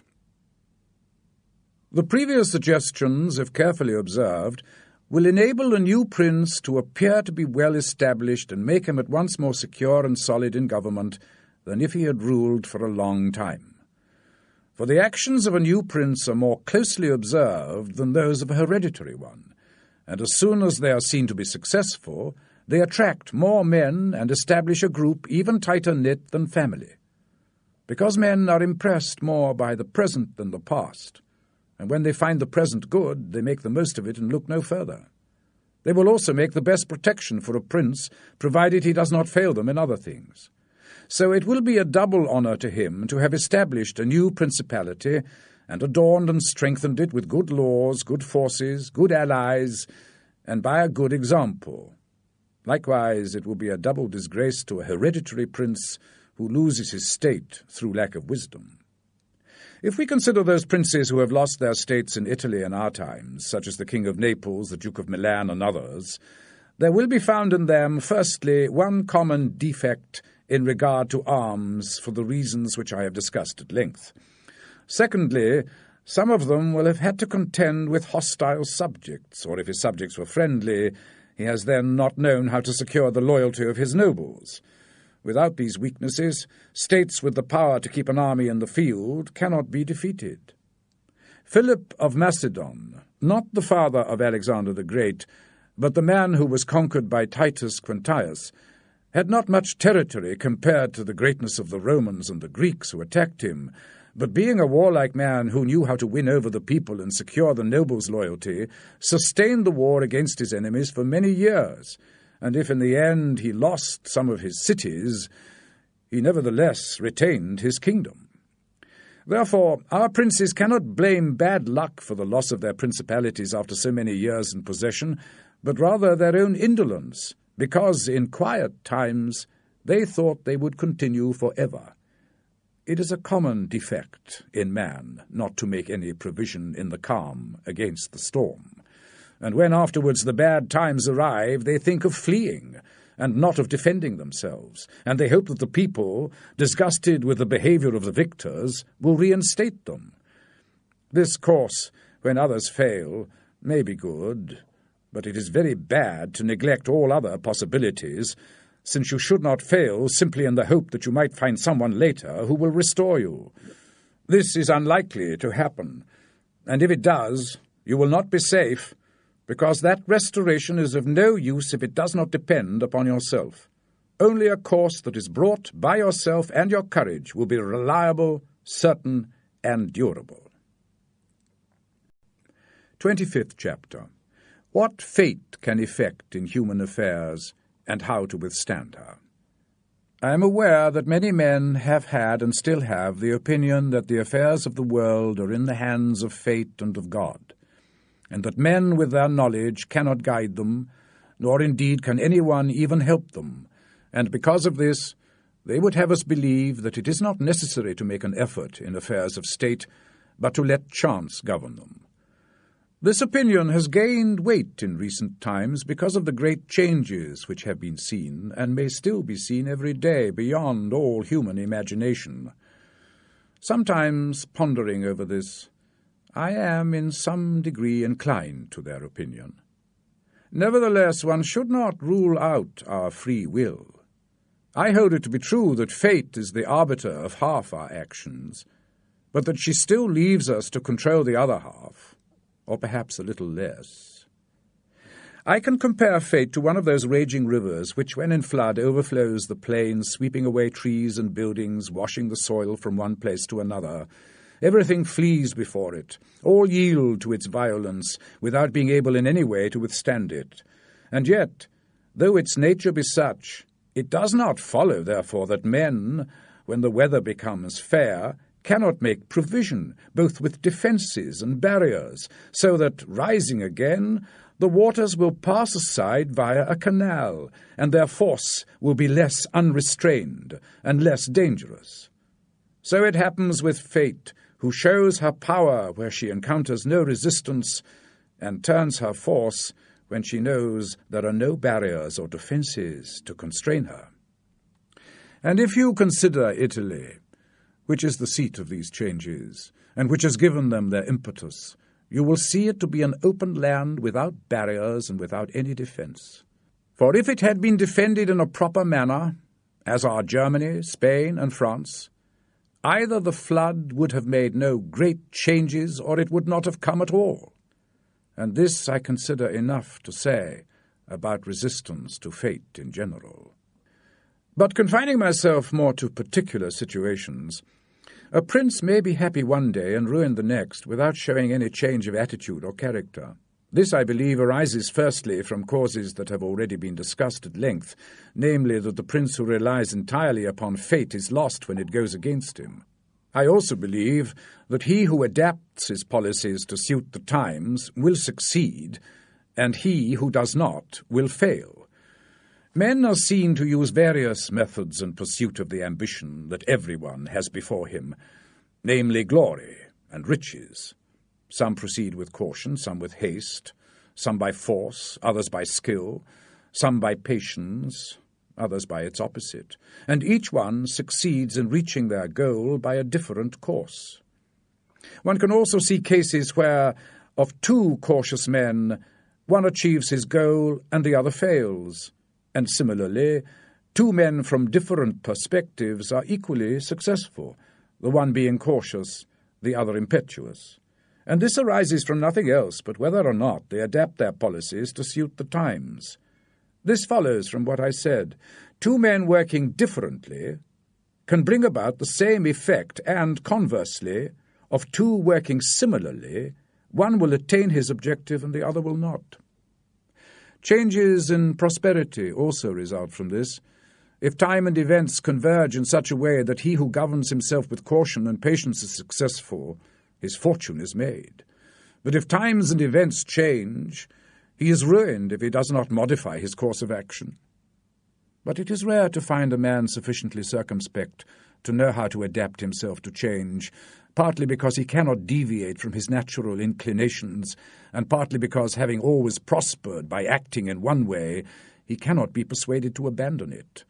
And therefore the cautious man, when it is time to become adventurous, does not know how to do so, hence he is ruined. But had he changed with the times, his fortune would not have changed.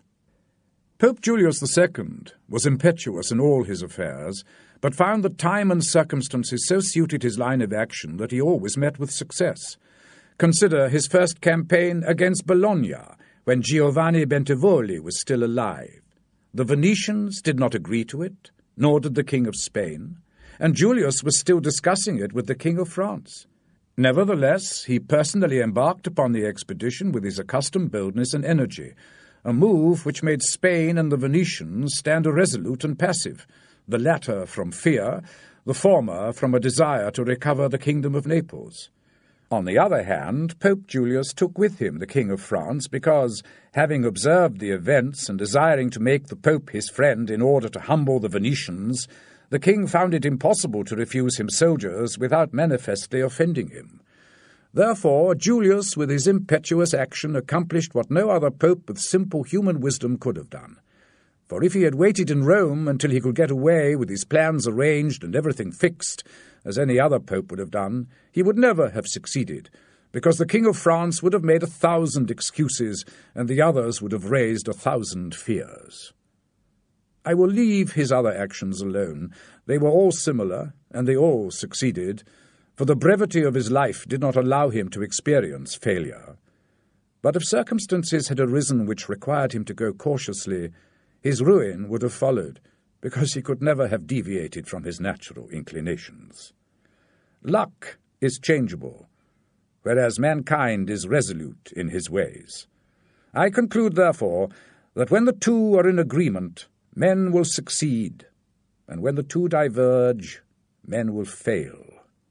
For my part, I consider that it is better to be adventurous than cautious, because fate is a woman, and if you wish to keep her, it is necessary to beat and misuse her. And it is noted that she allows herself to be mastered by the adventurous rather than by those who are more cautious. She is therefore always, like a woman, a lover of young men, because they are less cautious, more violent, and, with more audacity, command her. 26th chapter. An exhortation to liberate Italy from the barbarians. Having carefully considered the matter just discussed, I have been wondering within myself whether the present times are propitious for a new prince, and whether the elements are present that would give the opportunity for a wise and capable man to introduce a new order which would bring both honour to him and good to the people of his country. It appears to me that there are so many ingredients favourable to a new prince that I never knew a time more suitable than the present. And if, as I said, it was necessary that the people of Israel should be held in captivity in order that Moses should emerge, that the Persians should be oppressed by the Medes so as to discover the greatness of Cyrus, and that the Athenians should be dispersed to bring to light the capabilities of Theseus, then at the present time, in order to discover the true value of an Italian soul, it was necessary that Italy should be reduced to the extremity she is now in. She has become more enslaved than the Hebrews, and more oppressed than the Athenians, without head, without order, beaten, despoiled, torn, overrun. She has endured every kind of desolation. Although lately some spark may have been shown by one which made us think he was ordained by God to redeem our country, nevertheless it was afterwards seen at the peak of his career that fate rejected him. So Italy, left lifeless, awaits for him who shall yet heal her wounds and put an end to the ravaging and plundering of Lombardy, to the swindling and taxing of the kingdom and of Tuscany, and to erase the cancer that has for so long festered. It is seen how Italy entreats God to send someone who shall deliver her from these wrongs and barbarous insolencies. It is seen also that she is ready and willing to follow a banner if only someone will raise it. Nor is there to be seen at present one in whom she can place more hope than in your illustrious house, with its valour and fortune, favoured by God and by the Church of which it is now the chief, and which could redeem Italy. This will not be difficult, if you remind yourself of the actions and lives of the men I have named. And although they were great and wonderful men, they were mere mortals, and each one of them had no more opportunity than is offered now. Their enterprise was neither more just nor easier, nor was God more their friend than he is yours.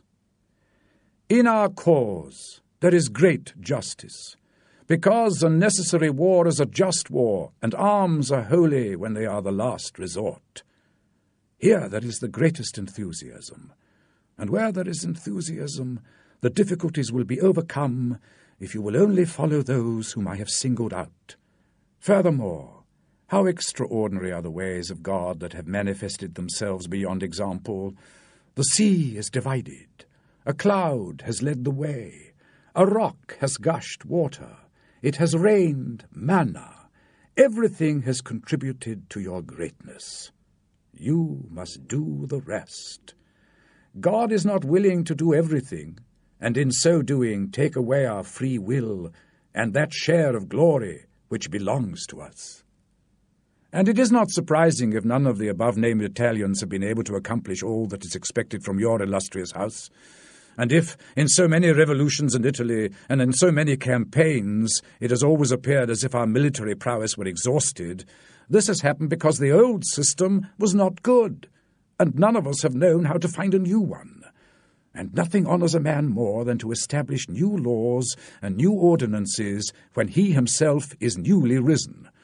Such things, if well-founded and dignified, will make him revered and admired, and in Italy there are many opportunities to bring about such a reorganization. Here there is great valour in the Indians, though it is lacking amongst the chiefs. Look closely at the duels and the hand-to-hand combats, how superior the Italians are in strength, dexterity, and subtlety.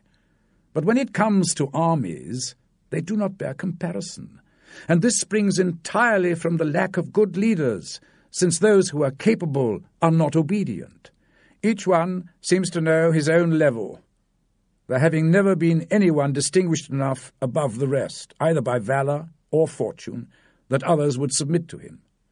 Hence, for so long, and during so much fighting in the past 20 years, whenever there has been an army entirely Italian, it has always given a poor account of itself. The first witness to this, Il Taro, then Alessandria, Capua, Genoa, Vaia, Bologna, Mestre. If, therefore, your illustrious house wishes to follow those remarkable men who have redeemed their country, it is necessary, before all things, as a true foundation for every enterprise, to be provided with your own forces, because there can be no more faithful, truer, or better soldiers. And although on their own they are good, together they will be even better, especially when they find themselves commanded by their prince, honoured by him, and maintained at his expense. Therefore it is necessary to be prepared with such arms, so that you can be defended against foreigners by Italian might. And although Swiss and Spanish infantry may be considered very formidable, nevertheless they both have a defect, with the result that a third army would not only be able to fight them, but could also be relied upon to overthrow them. For the Spaniards cannot resist cavalry, and the Swiss are afraid of infantry whenever they encounter them in close combat. Because of this, as we have seen before and will see again, the Spaniards are unable to resist the French cavalry, and the Swiss are overcome by the Spanish infantry. And although a complete proof of this latter theory cannot be shown, nevertheless there was some evidence of it at the Battle of Ravenna, when the Spanish infantry were confronted by German battalions, who followed the same tactics as the Swiss, when the Spaniards, through their physical agility, and with the aid of shields, got in under the pikes of the Germans and stood out of danger, able to attack. The Germans stood helpless, and if the cavalry had not arrived, all would have been lost. It is possible, therefore, knowing the defects of both these types of infantries, to form a new one which will resist the cavalry and not fear the infantry. This need not mean the creation of a new army, but a variation upon the old, and these are the kind of improvements which confer reputation and power upon a new prince. This opportunity must not be allowed to pass for letting Italy at last see her liberator. Nor is it possible to express the love with which he would be received in all those provinces which have suffered so much from these foreign incursions, with what thirst for revenge, with what stubborn faith, with what devotion, with what tears. What door would be closed to him? Who would refuse obedience to him? What envy would hinder him? What Italian would refuse him homage? To all of us, this barbarous government stinks. Let therefore your illustrious house take up this charge with the courage and hope with which all just enterprises are undertaken, so that under its auspices our native country may be elevated, and under its authority may be verified that saying of Petrarch, "Virtue gainst fury shall advance the fight, and it to the combat soon shall put to flight, for the old Roman valour is not dead, nor in the Italians' breasts extinguished."